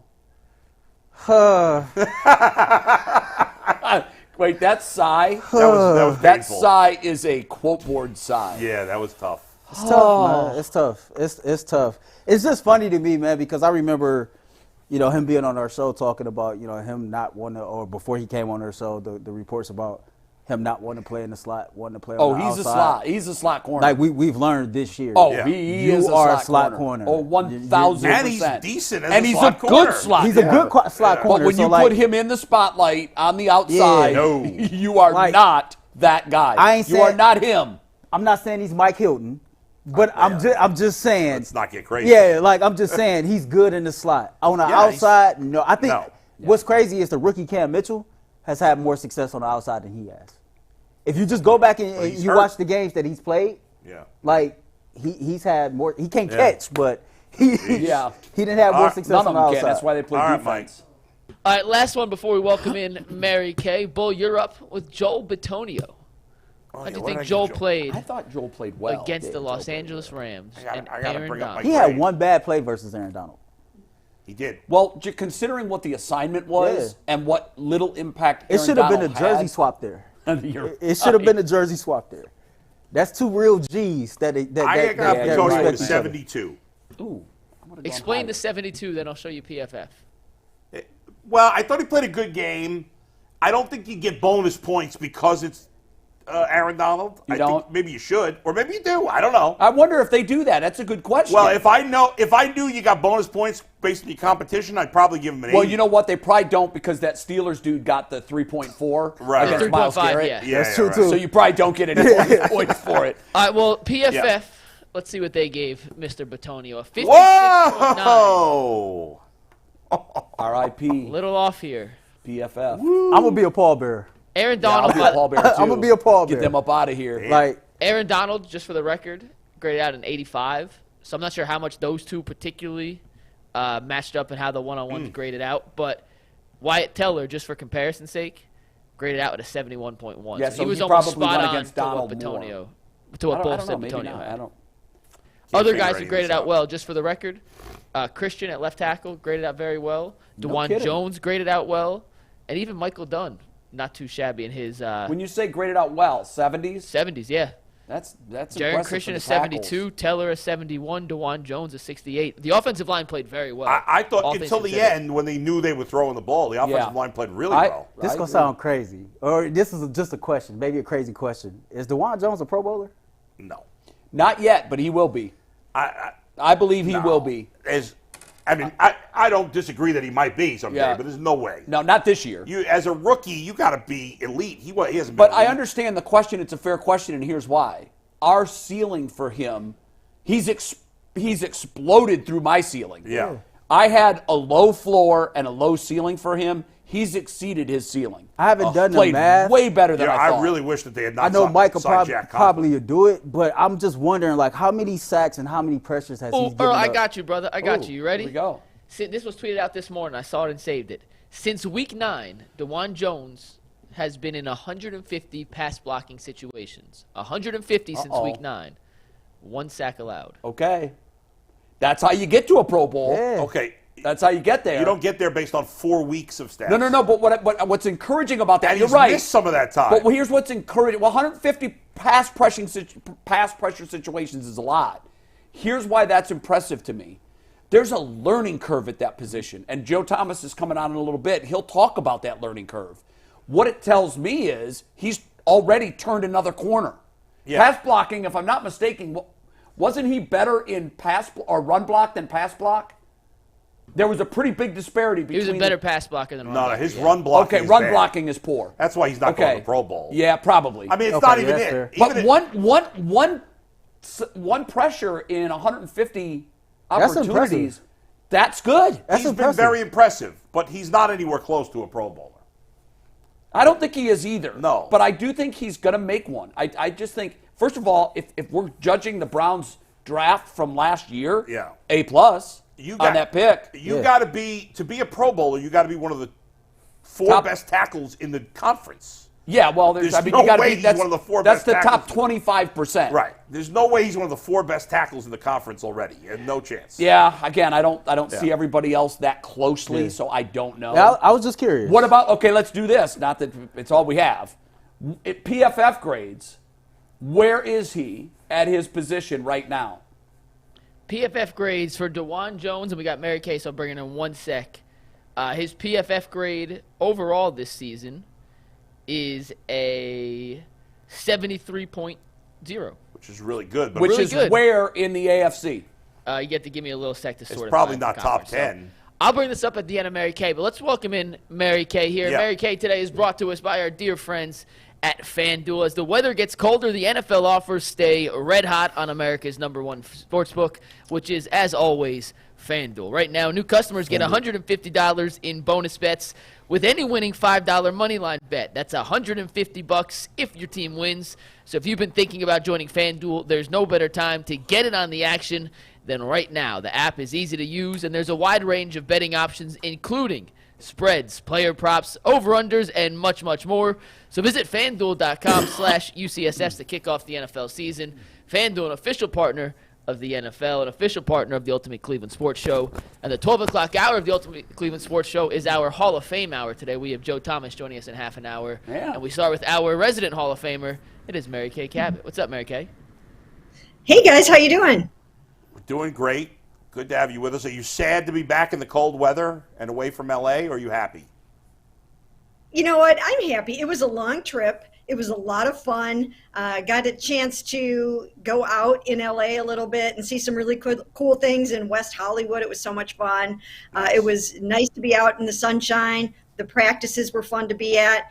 But it's also fun, to get back home. Now I've got to get a Christmas tree and some presents, and somehow I have to make Christmas happen. Oh, boy. Yeah, you're running out of time here, Mary Kay. Things are going to get crazy out of Crocker Park. Less than 3 weeks today. Crocker Park's already bananas. Yeah, it is. Mary Kay, any notes that you want to throw our way? Anything that maybe slipped through the cracks from Sunday's loss? No, I mean, the only things, that I'm really trying to keep an eye on today, obviously, are things like, is Trevor Lawrence going to play? Is Amari Cooper going to play? Are they going to name Joe Flacco the starter, which I think ultimately probably will happen. But, I fully think that Kevin's doing the right thing in not naming him the starter yet because, of course, you want to keep those Jaguars thinking as long as you possibly can. Yeah, and they're two different style quarterbacks. So, I mean, there's no benefit to him announcing the starting quarterback to the media and to the world and to the Jags until later in the week. Probably. Do you think the team knows? I think he's decided, I assume, Mary Kay, do you think, behind the scenes, or not 100%? Well, the team usually knows. Now they are off today, so it's not like they're getting a bunch of reps today from Joe Flacco and are picking up clues that way. But the team knows before we know, because they're going through their meetings and they're going through their practices, so they always know before we do. But I think it should be Joe. He brings that veteran presence, that calming influence to the offense. He got a lot of different guys involved. I think it's going to be good for Elijah Moore going forward. I think, there is one player that we can talk about that I think really needs to step up in this offense at this very crucial time. And I think Joe might be able to get him involved. And I think it's the right thing to do. Aside from the interception, which I know, other than that, what was the general reaction from folks you spoke with after the game about Joe's play? Because I mean, honestly, and that you can't take that out. That was the play that swung the whole game. But just his command, his presence, his arm strength, his decision making. What were folks saying after the game to you about it? Yeah, very positive reviews. Very, very positive reviews. Because obviously he has command of the huddle. He can keep those guys calm in the face of adversity. They have the belief that he can come in there and lead them on a touchdown drive. And, he showed that right from the jump. So I think everybody felt really, really good about it. And, I think they also recognized they lost their number one receiver in that game to Amari Cooper. I mean, that's a tall order. Hey, Joe, go in and start a game on 3 days practice and hardly even knowing the names of some of your receivers. And then we're going to take your number one receiver out of the football game. How about that? So, on that last pass, on that interception that he threw, that probably would have been Amari down there on the deep level of that route. And, he wasn't there. So I think, that hurts matters. But, hopefully they'll have Amari back for him. But, I just think that he needs to be the guy. Mary Kay, hi. It's the first time we've talked like this. It's usually on the phone. Oh, yes. Good to see you. It's good to see you. I'm doing great. Thank you. So we talk about, Amari Cooper still to be determined if he'll play or not. We've seen Elijah Moore have his best game as a Cleveland Brown. Last week, Amari talked about Joe Flacco being a wealth of knowledge, somebody that you can pick their brain. I think Elijah Moore alluded to the same thing. How can he help Cedric Tillman further develop, especially if the Browns are going to be without Amari Cooper this week? Well, anytime you have a long time veteran like that, he can obviously help those rookie receivers understand the nuances of a route and where they need to be and how they need to be there. And just another week of practice between those guys today will go a long way towards them having some timing and some rhythm and some chemistry. So I think it will really help Ced. It's time for Ced. He's got to put on the big boy pants now, and he's got to be a reliable receiver for Joe. And when you look at Cedric Tillman, he only caught 2 of 6 of his targets, and the percentages have got to be higher than that. You've got to be able to do better than that. So, Joe needs to figure him out, and he needs to figure Joe out. But, it's time for some of these young guys to step up into their role. And, when you get a chance, you guys go ahead and you can ask me who I was talking about that I'm going to, really put some pressure on to step up and be there for Joe Flacco. Well, who is I assumed it was Cedric Tillman, but it's not. Is it Njoku? Who is it? It's Njoku. I think David Njoku now, he's been around for 7 years. He's making $13.68 million. He only has 2 touchdown catches this season, and that's not enough. That's not enough. Yeah. And he only caught 2 of 6. He's got to have better hands. He's got to have better awareness of where his feet are. He's got to win the contested catch more. And in every way, he's got to step up his game. He's got the size and the strength to go up over smaller defensive backs and create these unbelievable mismatches. And because of his physical abilities, I've always said that once he has good quarterback play, he should be an 8 touchdown a year guy. That means he needs 6 more right now. I will qualify it by saying he has not had the quarterback stability this year. And whenever I said that, I always meant it. If he had a full season with Deshaun Watson, that's what I would expect from him. He is a really good blocker, and he is on pace, for some career highs in receptions and yards. But, you've got to be in that red zone and end zone going up over those DBs and creating those mismatches and catching those touchdowns. To your point, Mary Kay, we're seeing tight end production. Like it used to be, it would just be Kelsey and maybe Kittle and Andrews. But Hawkinson has moved into that. And you got 3 young guys. Look at Laporta. Laporta's been phenomenal as a rookie. Dalton Kincaid has come on after a slow first month. He's been great for Buffalo. This kid, Trey McBride in Arizona, we saw him when the Browns played against him. He's a second-year guy. He's got 6 touchdowns. Laporta's got 6 touchdowns. They need him to be – I think you're right. And one of the things you said in that, and this is something I've complained about with Elijah Moore, and outside of Amari Cooper, the Browns pass catchers are terrible at this. You talked about knowing where your feet are on the field because David Njoku was out of bounds on that play. They are so bad as a team outside of Cooper at like catching the ball on the sideline, getting the feet down. Sideline awareness. Yeah, sideline awareness. That's an art. I mean, it is. And the Browns, you mentioned Njoku, but the Browns have a problem with that in general, I think. Yeah, they need some better toe drag swag. So, that's right. I like it. That's what they got to do. They need to catch the ball better, too. Why are our receivers dropping so many passes? Well, I'll tell you what. I think that some of it has to do with the fact that they have had to adjust to 4 different quarterbacks this season. But you know what? As Amari Cooper always says, too bad. That's what you have to do. It's your job to catch the ball no matter who is throwing it to you.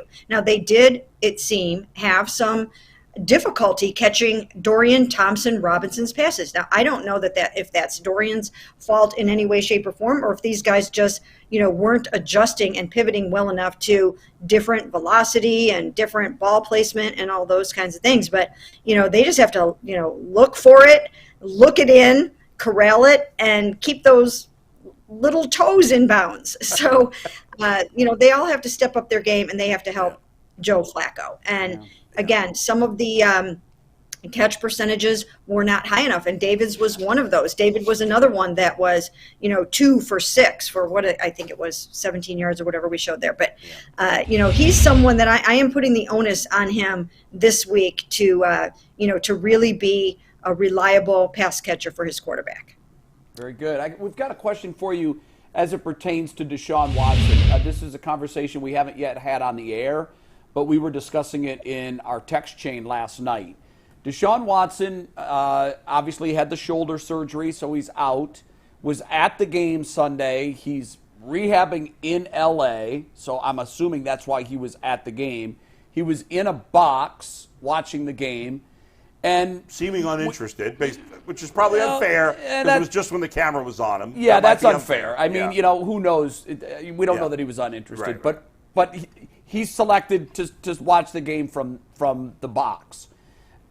We also noticed last night that Joe Burrow, also recently coming off surgery, was on the Bengals sideline, actively involved in helping Jake Browning turn in one of the best quarterback performances of the year, if you look statistically.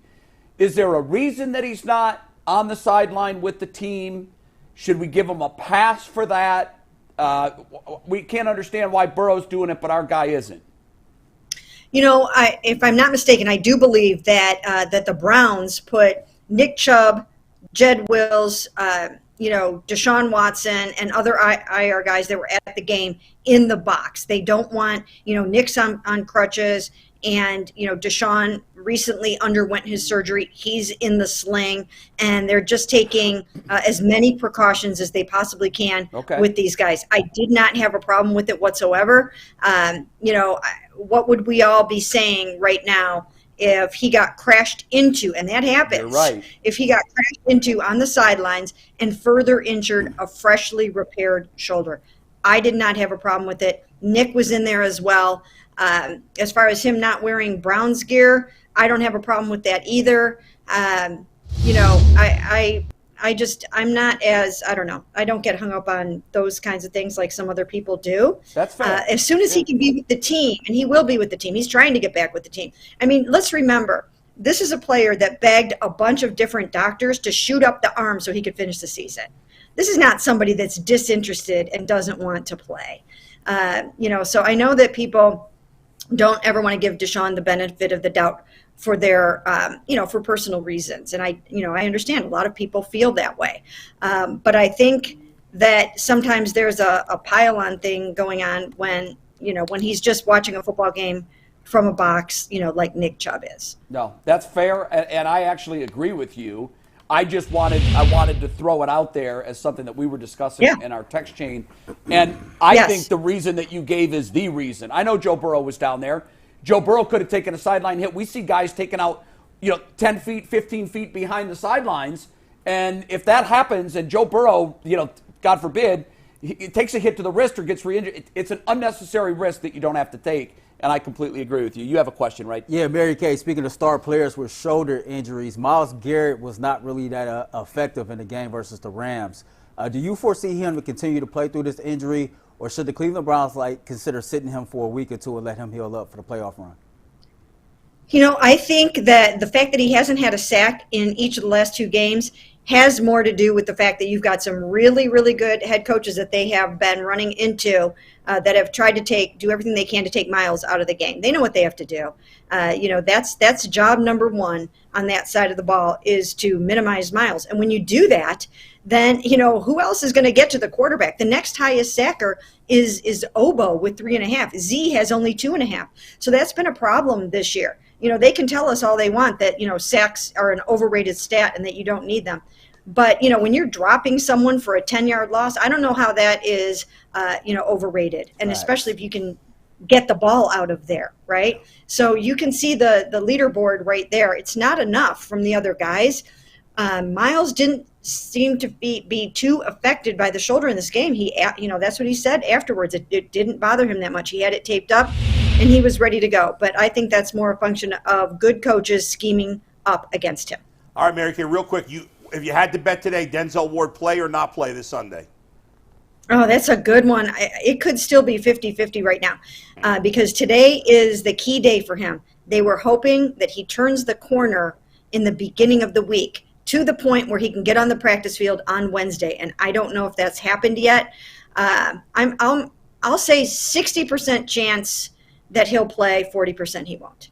We'll take that. That's good. I'll take 60-40. They have not looked the same without him. Mary Kay, great stuff as always. We'll see you next week.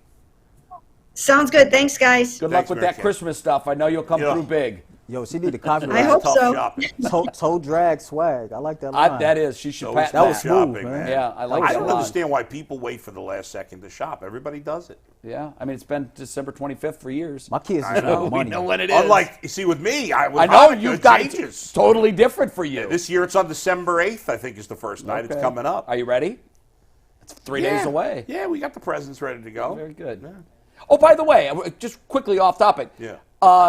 Your son appeared in an article in Cleveland.com, I think. Yeah, there was a picture of him previewing the show that's coming up that he's going to be in. I saw that. It's awesome. They interviewed the woman who wrote it and is directing it. She's great. Her name is Rachel Spence, and it was highlighting. When does the curtain go up on the production? So there's 7 shows starting this Friday. Wow. There's a Friday, Saturday night, a Sunday matinee, same thing the following weekend, and then there's a Thursday matinee next week for students. Well, good luck to him. One thing for I know you're proud of them, and we are too. One thing for sure, too, for certain, UCSS kids built different. Yeah, they are. They are built. That is a fact. That is true. Tyvus's girls are going to change the world, whatever they do. Built different. Go ahead.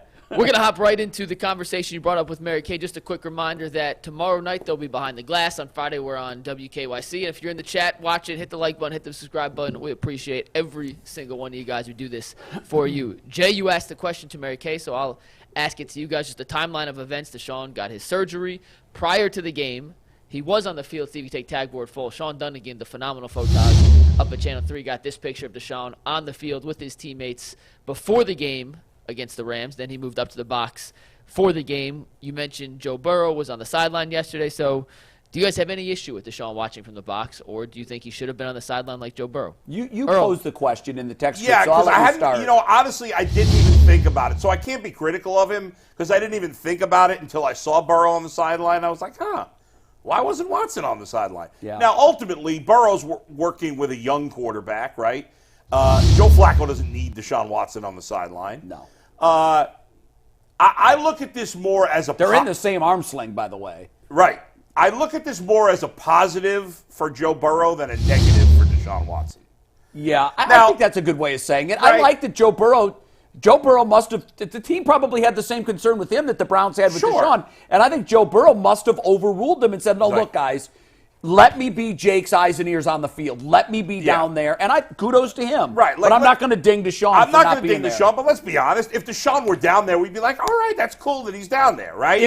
Perception is everything. I'm not knocking him for it. I don't think it's a negative. Right. Again, you have a veteran quarterback. Joe Flacco doesn't need Deshaun Watson there. I look at this as more like, that's awesome by Joe Burrow being down there. He's not moping and saying, oh, woe is me. He's trying to help his quarterback. And you saw him a couple times, like cheering and doing that. And I'm sure there were times the camera didn't catch him, where he was showing him with the surface. Look, when they give you this look, they're trying. Right. So he helped them. Absolutely. There's no doubt. It's a positive. Yeah, I've seen all that stuff on Twitter and on Instagram. I mean, for me, I have more of a problem with people having a problem with it. Someone tried to tweet a picture of Chubb on the field. Yeah, I know that. Side by side. It was Chubb on the field and Watson in the box. And I think our photog, Sean, saw it and said, no. That picture of Chubb on the field was taken before the game. And for the record, he was Deshaun was on the field before the game too. That's what made me upset. That's wrong. Chubb is on crutches. That is a big difference. No, I know, but to put a picture image side by side. That's just that's you're wrong. Trying to look for something and stir something up. So that wasn't there. That goes to my point, man. I think that when you make up your mind that you don't like somebody, anything that person does or do not do is going to irritate you. It's going to be annoying. And I'm becoming annoyed with people who find every little thing to pick at Deshaun Watson about. It's a great point. Man just had shoulder surgery. The man wanted to watch the game from the box. Well, Mary Kay just said it was a mandate by the Browns. But let's say if it wasn't. He wanted to watch the game from a box with his girlfriend. Something that he doesn't get to do throughout the season because he's typically on the field. He wanted to play through it. He wanted to play through it. It's just so crazy to me that people find any and everything to have a reason with this dude, and he's did nothing. It's confirmation bias. Like now we're not even talking about play on the field. Now you nitpicking at the man not being on the sideline with his team during the game. And I don't think anybody would have said anything had you not seen Burrow there last night. That's when it really got brought up. But even like with that, what bothered me with that, I think one of the biggest things that we do as adults, and I'm being real serious right now, is that we don't realize adult traumas. And people pleasing is one of the biggest adult traumas that we go through. Yep. We think that we're supposed to just succumb to everything that everybody else wants us to do. Hell, if Joe Burrow went to rob the bank, you want Deshaun Watson to go rob one too? Let the man be his own man. Let him go about things he wanted to. Yeah. He went out there with his teammate before the game started, showed some love, went to the box so he wouldn't be a distraction on the football field. The cameras is gonna find him anyway. He wouldn't have been a distraction on the field. I mean, he probably you don't know. It's just one of those things where he wouldn't have been a distraction. Because people could say, well, he need to be on the sideline to motivate his teammates. If you need Deshaun Watson on the sideline to motivate you to go out here and win this game, then you should have stayed in the locker room. It's not about motivating. And I agree with Bull. I don't think he would have been a distraction, but I do think you open yourself up to this possibility. Snapshots are freeze frames in time. Right. Exactly. Somebody could have taken a picture of Deshaun Watson with a 1,000-yard stare and his arms crossed. Even there, I said he looked miserable. You did. Catching him like this. And then the caption would have been, while Joe's bawling out, it would have been Deshaun Watson looking less than thrilled on Brown's sideline as Flacco. Right, sure. Why even put him through the team that's been through enough drama this year? Right? Why pile on to it? I'm in agreement and it just seems like for the fans that's irritated by it, we've been through this before, right? When Odell Beckham got hurt and the Browns went on that run and ended up making the playoffs and he wasn't there and people was bitching and complaining that he wasn't on the sideline or he wasn't tweeting out about his team. Like, let these dudes do whatever it is that they're doing away from football. When you're in the public eye, criticism, as long as it's fair criticism, I can't blame a fan that might want Deshaun Watson on the sideline. Now, I'm not going to kill somebody for having that opinion. Personally, I don't think it's a big deal. And like I said, I think it's a positive for Burrow more than a negative for Watson. I think we'd all agree. Is it better that he be there for the public image? Of course. But Joe Flacco doesn't Is he going to help Joe Flacco see something that Joe's veteran eyes don't already see? Joe can help him. Joe probably could. Joe can help him. Joe's won a Super Bowl. Exactly. So Joe doesn't need Deshaun Watson. It's not a big. I actually don't think it's anything. Like when I seen it, it was just they do the same thing with Baker. They do the same thing with Odell Beckham. It's confirmation bias. We all do it, and we don't even know we're doing it. When you make up your mind, this is somebody I cannot stand. It's a wrap. Whatever he do. I don't think that's always true. I give Baker his credit. I said he made a great pass to that's Mike you. Evans the other day. Even though I'm speaking in the majority. But typically, this is how it goes. We all are guilty of it. I'm guilty of it. To some degree, no doubt. And it's human nature, and we don't even know. Oftentimes, we don't even know we're doing it. Yeah. And you said something that struck a nerve for me. You said that people, we all want to be people pleasers. Even those that say, I don't give a shit what people think about me. You do. You're lying. Yeah. You care somewhat. Yeah. I think to a certain extent, these guys can drive themselves crazy if they're in the people-pleasing business. Oh, yeah. Because the famous quote is, you're going to please some of the people all of the time, and all of the people some of the time. But you're never going to please everybody all the time. Stop trying. You'll make yourself nuts. Yeah. Yeah. Deshaun, there's plenty of things to complain about with Deshaun that are legitimate. Fair complaints. You're right. This is not one of them. Yeah, I think that's well said. Good bow on that. What time do we bring?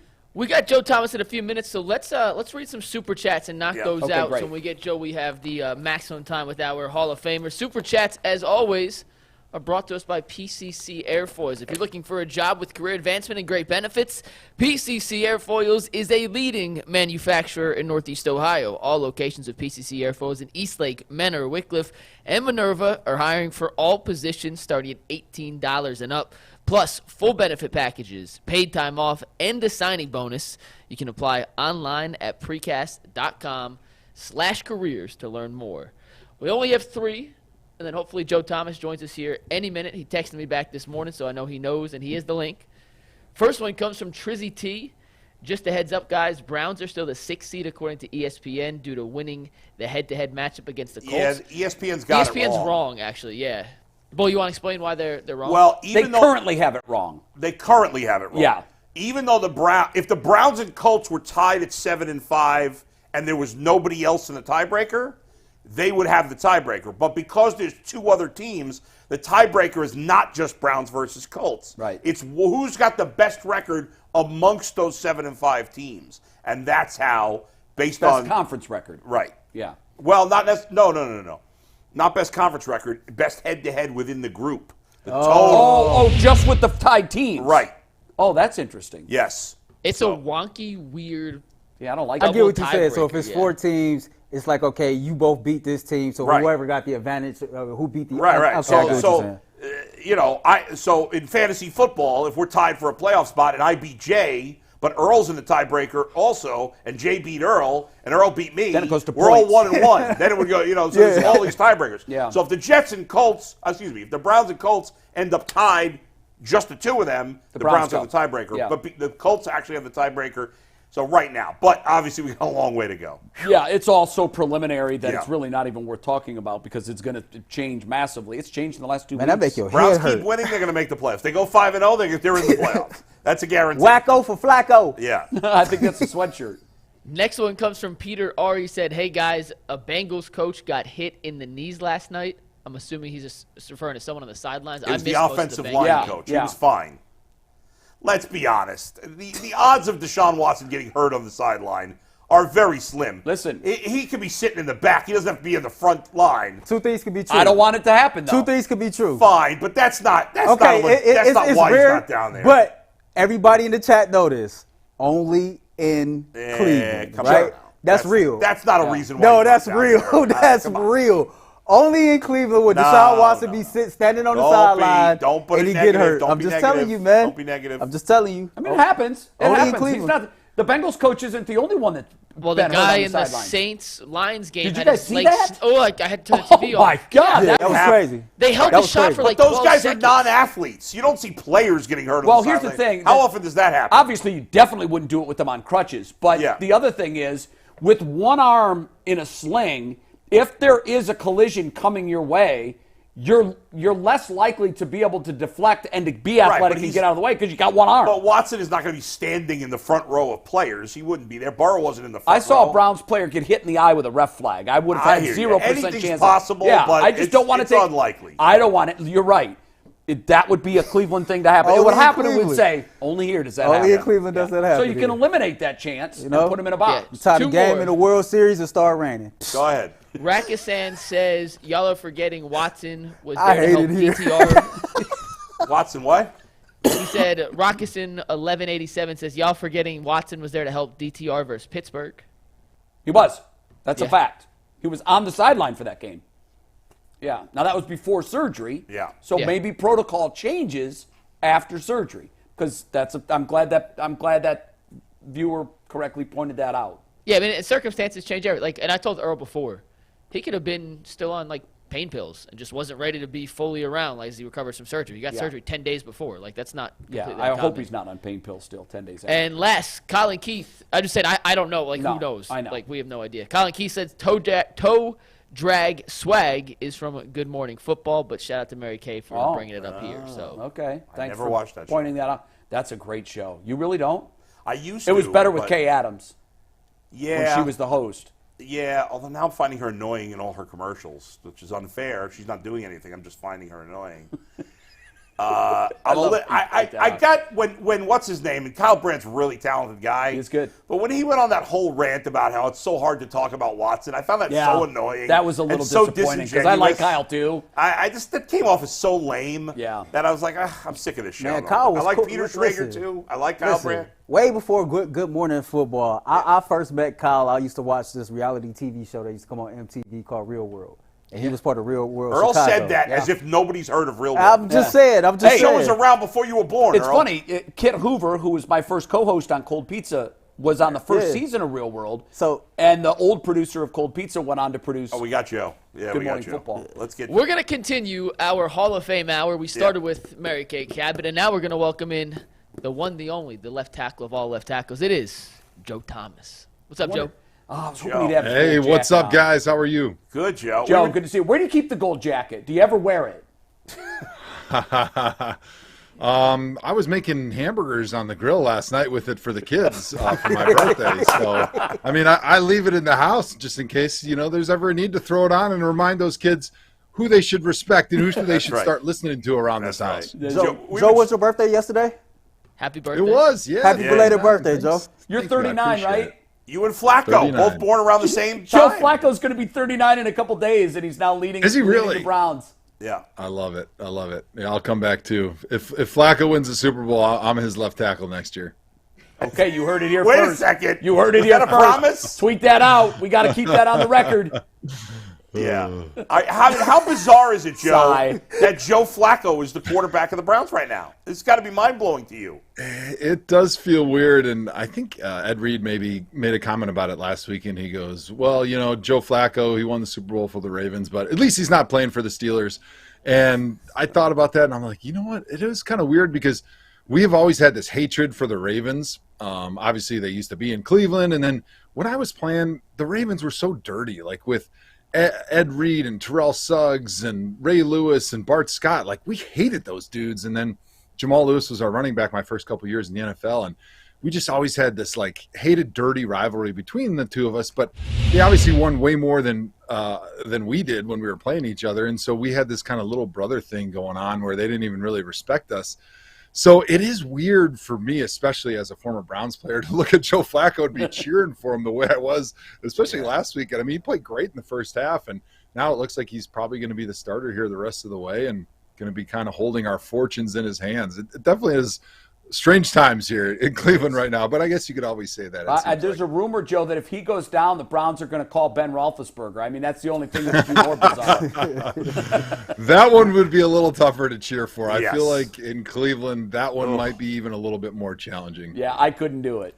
Hey, Joe, hindsight is always 20/20, right? But you look at Flacco, and I heard all week about every player giving him ringing endorsements, speaking very highly of him, his football knowledge, and just being able to sit and pick his brain, right? Andrew Berry probably should have had a veteran backup quarterback to start the season behind Deshaun Watson. Is this a learning lesson? Do you see the Cleveland Browns making sure that they have a veteran quarterback behind Deshaun Watson going forward next season and then beyond that?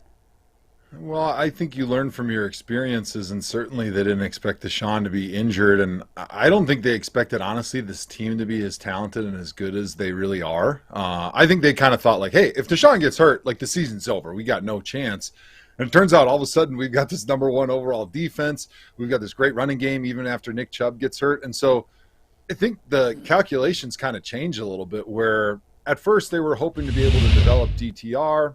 Josh Dobbs was on the roster, and they would rather have young guys that are maybe building for potential long-term backups down the road and let them watch behind Deshaun Watson. But then all of a sudden Deshaun gets hurt, but you have this really good team that still can make a run. And so I think knowing now maybe the quality of the roster going into next season, if we're able to keep most of this team together, which I think we should. I haven't obviously looked at the contract situations going into next year, but I think that's going to be a bigger part of the calculations. Just knowing, one, how much Deshaun Watson has been banged up this season. And he really wasn't a guy that was hurt a bunch during his career before this point. He's had the ACL and he's had a couple other injuries, but it's not like he was a guy that was very fragile, even for a quarterback that ran the football a lot. But just knowing the way he was banged up this year, and then knowing how good the rest of the team is, even when he's not out there, I think the calculations definitely will change. And I think next season, don't be surprised if there is that veteran backup who's maybe a little bit more qualified and experienced to take over in the unfortunate instance if Deshaun does get hurt again. Joe, obviously, as you said, the Browns defense is very talented. However, the last couple of weeks, they haven't been as good. Denzel Ward hasn't played, and Myles Garrett now banged up. Obviously, those are the two best players on defense. And so it hasn't been as good. I mean, did you realize? Because we didn't realize that how important Denzel Ward is to this defense. Because especially with him out, they have not looked the same. Yeah, it's time for Denzel Ward to ask for a raise, I think, because I think everybody knew he was a Pro Bowl caliber cornerback. They saw that cornerback, that secondary room, and they realized, okay, we got a great corner in Denzel and Newsome. We've got Martin Emerson Jr., who's playing really, really good. He's physical. He's a little different type of cornerback, but for your third guy, he's excellent. We got a pair of good safeties. But I don't think we realized how important Denzel was at that number one spot. And it makes sense now that you're thinking about it in hindsight, right? Okay, every team in the NFL pretty much has a great number one, but very few guys have good number twos and good number threes. But we were one of the few secondaries that could match up with any receiver group in the NFL because of how quality our 1, 2, and 3 corners were. And then all of a sudden, when you lose your number one guy, now you got your number two guy going against number one, your number three going against number two, and it's a cascading domino effect of each matchup now is precipitously worse on the other team's side. And so I think you do quickly realize like how much impact the loss of your number one cornerback has on a defense that really the reason why they were so great was, one, Myles Garrett and the disruption that he provides up front, and two, the coverage that they provide in the secondary. And then when they get into a situation where now you have the lead, they're able to just rush the passer, and the quarterback can't throw the football. So he's either trying to dirt it or he's hanging on to it for 3 seconds, and Myles Garrett is sacking him. Yeah. Speaking of injuries, Joe, I'm curious your take on this. Like, the rules to protect players are better than ever.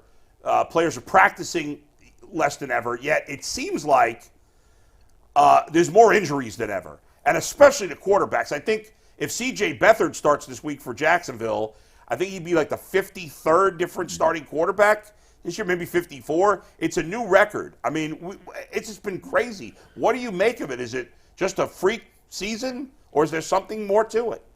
Yeah, that's something that I've thought a lot about throughout my career, and it is one thing that we talk about every year. And I always kind of reflect back, even when I was playing, and then the years after I retired right away. Everyone's like, oh, there's always more injuries now than ever. And I'm not sure, unless somebody really dove into the numbers and the statistics of it, if we could really say, yes, definitively we were losing more. You're right. That's exactly. Yeah. I'm getting there. Sorry. Oh, sorry. But quarterbacks, you're absolutely right.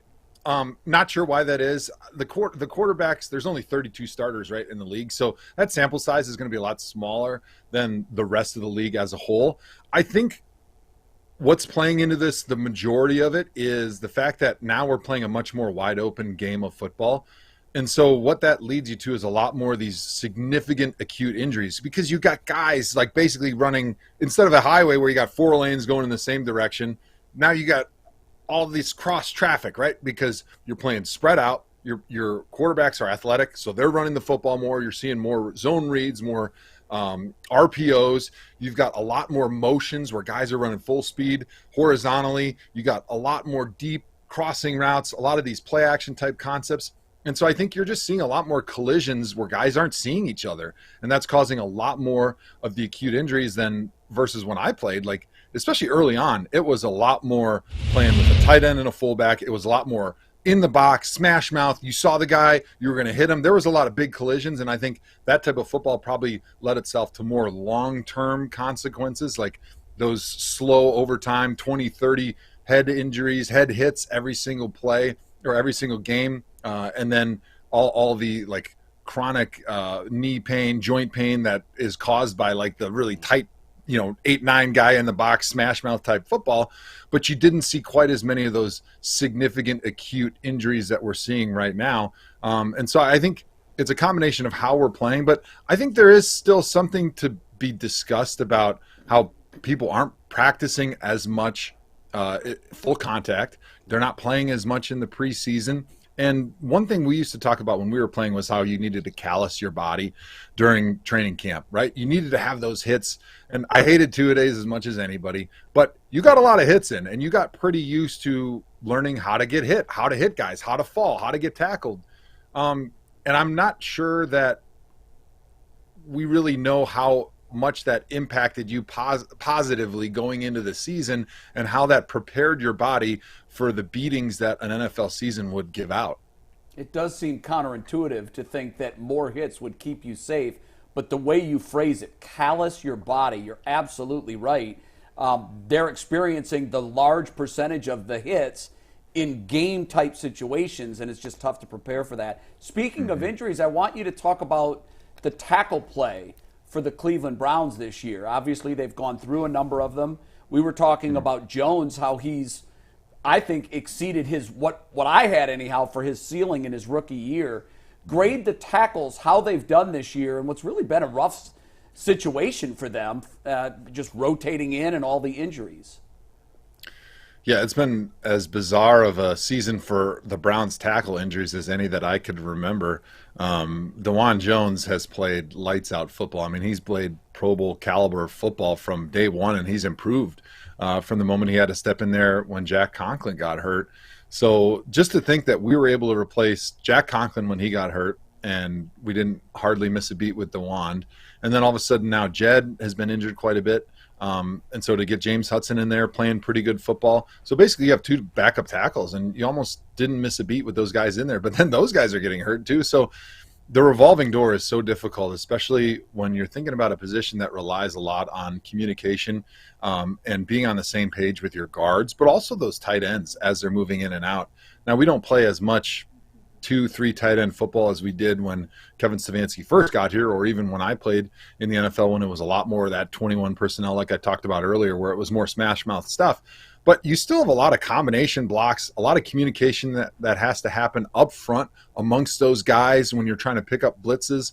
And it's really difficult when you have tackles that are younger, because your guards and your centers are trying to tell them what to do on every single play. And a lot of times they're trying to tell them what to do to tell the tight ends what to do. Because I know one thing about football, those tight ends, they have no idea who they're supposed to block when they line up next to you. And they're always asking you 2 things. 1, it's the snap count. And 2 is who do we got to block? That's great. Hey, Joe, it's funny you said that, because we were talking about that. And I asked the guys if they thought DeJuan Jones was a Pro Bowler.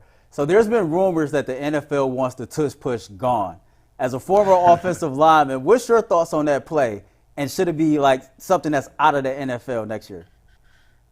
I like it personally because, one, I think we've realized that Philadelphia is uniquely set up to be able to run that play, because a lot of other teams have tried it and their success has not had nearly the amount, or they have not had nearly the amount of success as the Philadelphia Eagles have. So I think the fact that the Eagles have this massive offensive line, they've got Jason Kelce, a Hall of Fame center who knows how to get low, who create that leverage. But then you also have this huge, strong quarterback, Jalen Hurts.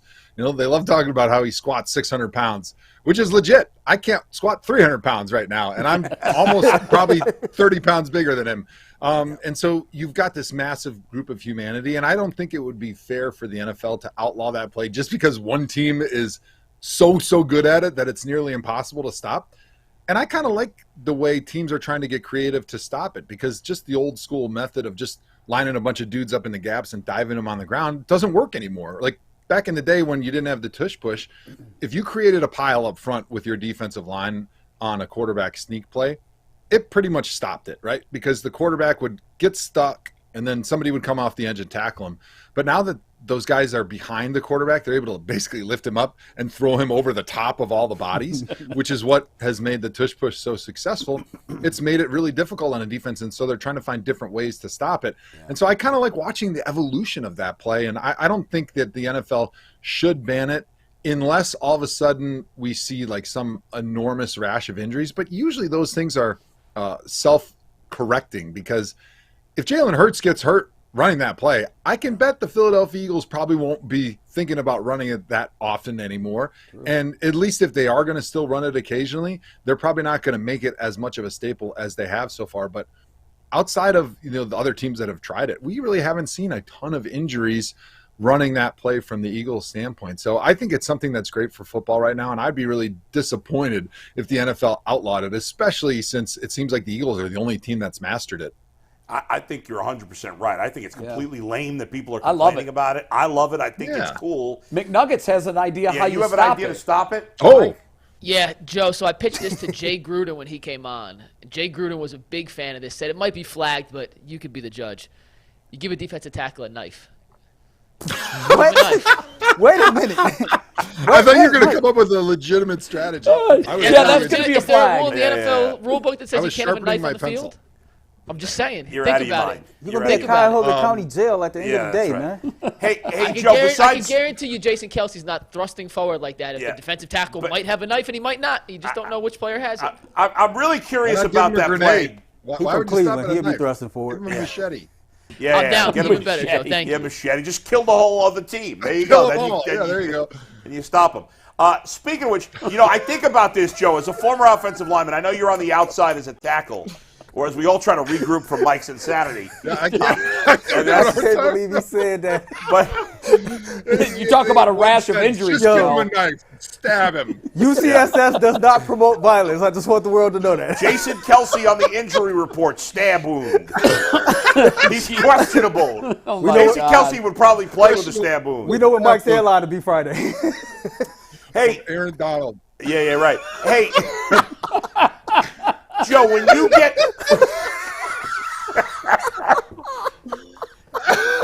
Joe, you created this monster. That's right. You gave him the damn nickname. Yeah, that's true. That's true. Sorry. Joe, Joe's my guy. When Jason Kelsey, I think about this. Nobody ever talks about it, but I'm curious. Like, on those plays, Jason Kelsey's getting the leverage. He must have thousands of pounds of bodies on top of him. You think the guys ever freak out in those situations? Like, that's got to be weird. You have like 10 guys on top of you. I know as a tackle maybe that doesn't happen as much, but I'm sure it did. Like, is there a moment where you're like, oh my God, if these guys don't get up, I'm going to die down here? Yeah, so I remember one time we were playing against Cincinnati, and we were going towards away from the tunnels where we came out, and there was a fumble near the goal line around the 5-yard line, and I just happened to be there. I jumped on it, right? And of course, on a fumble, especially near the goal line, there's a lot of bodies usually, and so I had 7 dudes jump on me. So at least 1,400 pounds of humanity was laying on top of me, and I was holding onto the ball, but it was also the ball was on my chest, and then I was right on top of it. So the ball was pressing on my chest from the ground, and I had all that weight on top of me. And it was in that moment where I did lose my breath because I couldn't breathe. My chest was not able to go up and down, and I did feel like I was dying in that moment. But I realized that it would probably last less than 30 seconds, so I would be able to catch my breath. But it does induce that type of panic. However, I think when they do that tush push, since he's not using the ball, he's probably able to get into some type of defensible positions when he's down there, especially the experience that he's had being down there, where he can kind of tighten up his core and his muscles to protect himself a little bit. And I think at this point, the tush push has been so successful that everybody knows it's going to work for the most part. And as soon as it does, those guys are really quick to give up and get back on defense and start thinking about first down. That's true. Hey, Joe, I got a question for you, and it's funny, man, because I just thought about this, and this is something I've always wanted to ask you. I think that 2007 Cleveland Browns offense doesn't get the respect it deserves, right? That offense put up points after, of course, the Pittsburgh week 1. Going forward, it was just like sky's the limit.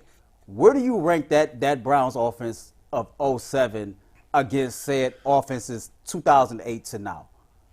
Ooh, that's a good question. I'd have to go back and kind of look, but I got to think that we were up near the top, at least, top 3. I can't remember another offense since 2007 that was significantly better. I'm sure there was maybe a couple that could possibly match it, but when you look back at it, I mean, we had Jamal Lewis, I think he ran for 1,200 yards that year. We had Kellen Winslow, who was a Pro Bowl tight end. We had Joe Jurevicius, who was like lights out on third down. Every third down he converted. Braylon Edwards had a ton of touchdowns that year. I want to say like 16. Yeah, a ridiculous number of touchdowns. He was a big deep threat. And then we had some other good role players in there, and we moved the ball really well. We were running the old Don Coryell offense with Rob Chudzinski as our offensive coordinator, and Derek Anderson was a Pro Bowl quarterback. And I think the big key for us with that offense was DA was getting the ball out of his hands. He's not a mobile guy. It's not like we were getting him outside of the pocket. He was just kind of standing there like a statue or a scarecrow, but he could sling it. He had a big arm, and he knew where the football should go, and we had some good creative game plans week in and week out. And actually, after that flop in week 1 against the Steelers when Charlie Fry started, the next week we put up 51 on Cincinnati, which I don't know if we've scored over 50 since then. No. So you're right. I think that was one of the better offenses, maybe the best offense that we've had since 2007. Joe, that's all fine and dandy, but give me Deshaun Kaiser. Yeah, but we didn't make the playoffs. Deshaun Kaiser or Johnny Manziel any day of the week. I'll take those guys. Yeah, they were probably a little more fun to party with. That's about where it ended. Yeah. I don't know, man. Yeah, the 2007 Browns had very little competition. No. Yeah, that's true. There's been a lot of bad offenses. We've had some. Yeah. But Derek Anderson, that's the best year by a Browns quarterback. Mm-hmm. I mean, Baker has had a couple of decent years, but I think that Derek Anderson year was probably the best. I just know when we talk a lot about, the 2020 Browns, and we talk a lot about that team making the playoffs. Right, but like even though the 2007 Browns didn't make the playoffs, to me, that team is the best, in just my opinion, that's the best team that we've seen since 1999. Like, that offense was lights out all season, right? We should have locked up that playoff game in Cincinnati. We came home, and Joe noticed, we came home the very next week. We beat San Francisco, but I think we needed Indy to beat Tennessee. And at this time, this is when Peyton Manning was not playing Week 17. Oh. And we needed help. We didn't control our own destiny. Who was it, Jim Sorgi? Yeah, my buddy from Wisconsin, the old Jim that team Sorgi. Don't get the love he was deserves, like, wait a minute, as a backup, I got to play? I thought I was just here to hold the clipboards. This is not fair. This wasn't in my contract. Not ready for this. All right, Joe, we got to get a game. So do you want to explain it, Mike? You want me to explain it? I'll explain it real quick. All right, go ahead. Joe, I'm assuming at least once in your life you've played blackjack, correct? Mm-hmm, yeah. So the premise of this game is essentially blackjack. I'm going to give you a number you have to get to. I'm going to explain what the parameters are, but don't go over. You tell me when you're done. You don't want another one, and that is the top. So you played in your illustrious career 10,363 consecutive snaps. Okay. We're going to see how many other first-round picks the Browns have made since 2011. When you combine their total snap counts in Cleveland, combined to equal 10,363. So just like blackjack, I'll give you a card. You tell me either hit or stay, just like we would in blackjack. By the way, Joe, we did this as a panel earlier, and we won. We nailed it. We won. Oh, we were able nice. Okay, great. So no pressure. No pressure. Or he'll kill you. Yeah, right. Yeah, or he's Joe Thomas might have a knife. When in doubt, just stab him to death. Yeah. All right, Joe. Mikey McMurder. That's good, Earl. So we start with just Joe Thomas. We call it the bucket game, Joe. So you'll see Here's what it looks like. We're going to try to even it out. How many other Browns first-round picks and their snap counts just in Cleveland equal 10,363, which is the number of consecutive snaps you played. Let's start with Johnny Manziel. Did Johnny Manziel play 10,000 snaps as a Cleveland Brown? Hit. Johnny Manziel and Barkevious Mingo. Did those two play 10,000 snaps as the Cleveland Brown? Hit. Johnny Manziel, Barkevious Mingo, and Cameron Irving. 10,363 snaps. Hit. Johnny Manziel, Barkevious Mingo, Cameron Irving, and Brandon Weeden. Hit. Johnny Manziel, Barkevious Mingo, Cameron Irving, Brandon Weeden, and Justin Gilbert. Oof. Hit. Johnny Manziel, Barkevious Mingo, Cameron Irving, Brandon Weeden, Justin Gilbert, and Corey Coleman. Hit. Johnny Manziel, Barkevious Mingo, Cameron Irving, Justin Gilbert, Corey Coleman, Brandon Weeden, and Danny Shelton. Okay. Hit, but we're getting closer. Johnny Manziel, Barkevious Mingo, Cameron Irving, Brandon Weeden, Justin Gilbert, Corey Coleman, Danny Shelton, and Phil Taylor. I'm going to stay there because I think Phil played quite a few snaps. And the last couple guys had a couple years at least. I'm doing the mental math here. Joe, you were very close. You don't have this written down, McNuggets? Come on. Well, this is a scripted game. Yeah, well, no, you're short. The answer is he's short, unfortunately. You needed one more player. Add Jabril Peppers. I was trying to see how much those 8 added up to. But those 8, and I can do it on the fly here, added up to – oh, you were close, Joe. You missed it by 1,000. Those 8, Phil Taylor, Danny Shelton, Corey Coleman, Justin Gilbert, Brandon Weeden, Cameron Irving, Barkevious Mingo, and Johnny Manziel added up to 9,101 snaps. If you added Jabril Peppers – that was where the correct official blackjack line was. That would have been 9,900. Yeah. You know, I should have listened to the rules because I thought it was like blackjack. You wanted to be the closest without going over. Yeah. Yeah, that was the rule. You could have taken Peppers and still been under. You would still been under. Oh, Peppers didn't put you over 10,000? I thought. No, Peppers put you with Peppers. Man. So Manziel, Mingo, Irving, Weeden, Gilbert, Coleman, Shelton, Taylor, Peppers. 10,220 career snaps. Oh, right there. Wow. I guess I thought Jabril Peppers had a lot more snaps for the Browns, but I guess I was wrong. And, Joe, we were wrong on Phil Taylor. Phil Taylor had a lot less than we thought because he must have missed more time with injury than we remember. Okay. Because he didn't get as many. We had thought he had a lot more snaps than he did, but it's amazing. A lot of bad draft picks after you. You ruined it for a lot of guys. Yeah. A lot of swings and misses in that bucket right there. A lot of holes in that bucket, dear Liza. Oh, you aren't kidding. Both an endorsement of you and an indictment on the Browns' many general managers during that stretch. Great, Joe, it's always great having you on, Thanks. man. The Hall of Famer, Joe Thomas. Joe, join us again soon, okay? Hey, I appreciate it, guys. And one quick plug on Friday, I'm going to be in Cleveland at the Candy Cane Ball. It's in Ohio City at the Trust Building. You can still get some tickets, and it goes to gifts towards underprivileged kids in the holiday season. So go check it out. I'll be there. You can come celebrate with me and dress like the Grinch. Where can we get tickets? Send me or text me a link, and we'll make sure we tweet it out for you. Yeah, I'll send you the link. I was unprepared, unfortunately, but I'll send you the link. You can also see it. It's on my social media. But doing good for the community and having a good time. So hope you guys join me. Yeah, cool. It's a great cause. Joe doesn't need any help selling tickets when it comes to Cleveland. People will be there, Joe, good luck with the event. We'll talk soon, all right? Thanks guys. I appreciate it. Yep, Thanks, absolutely. Joe. Always great great Joe Thomas. Joe. Yeah, I think if nothing else came from that, the nickname Mikey McMurder. That was Earl's best line ever. Well, guys, we asked and we received. That's why the UCSS viewers are the best. We have Bald Earl in the DTR fit. Yeah. So our guy Kyle Brenner sent this to us. He said his toughest edit yet. Ooh. And are you ready for the debut of Bald Earl in the DTR fit? Bald Earl puffy coat. Steve, let's do this. Let's see it. Oh, my God. No. And not just Kyle. So this is from Kyle. We also had someone send in a submission. This is CDub711 on Twitter. I want everybody to know that I'm using one of these Advance Riders right now. You're rethinking that shaving your head, aren't you? Oh, my God. Hey, The one in the DTR suit, for a second, I thought you looked a little like Denzel Washington, actually. For a second. Then I was like, I need that money, Jake. I need that money. Hey, that's a compliment. No, I'm never putting my hair on the line. I was just playing with y'all, man. Oh, my I was God. Just playing. Yeah, you said it. That is so funny. Yeah. It was no. How about this? Just they go win as many games 5-0, as you Bull possibly can. shaves his head on the air and beard. We got to get some skin in the game. No. I mean, I cut my hair short all the time. Bull, you said 3.7% chance. It would be great for the viewers. Shave my beard and my head? Shave it all if they go 5-0. Yeah, no. you have to do it. Have to do it. No. Yes. I tell you what. I always promised I would never make some stupid I tell you bet. what. It grows back. I tell you what. This is what I will do. If the Browns go 5-0, honest to God, right-handed God, I give 50 memberships on my own.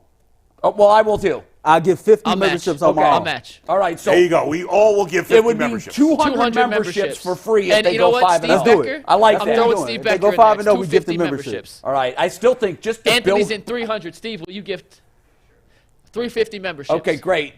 It would be, I'm telling you, it would build interest in the show. It would get some national attention. The Browns go 5-0. Host says he shaves if they go 5-0. Yeah. And then imagine if they go 4-0, the drama that week. It's not like I agree to eat some poop like Aaron Goldhammer did. Aaron Goldhammer did that. I know and then he backed did. out. Overtime. Peace.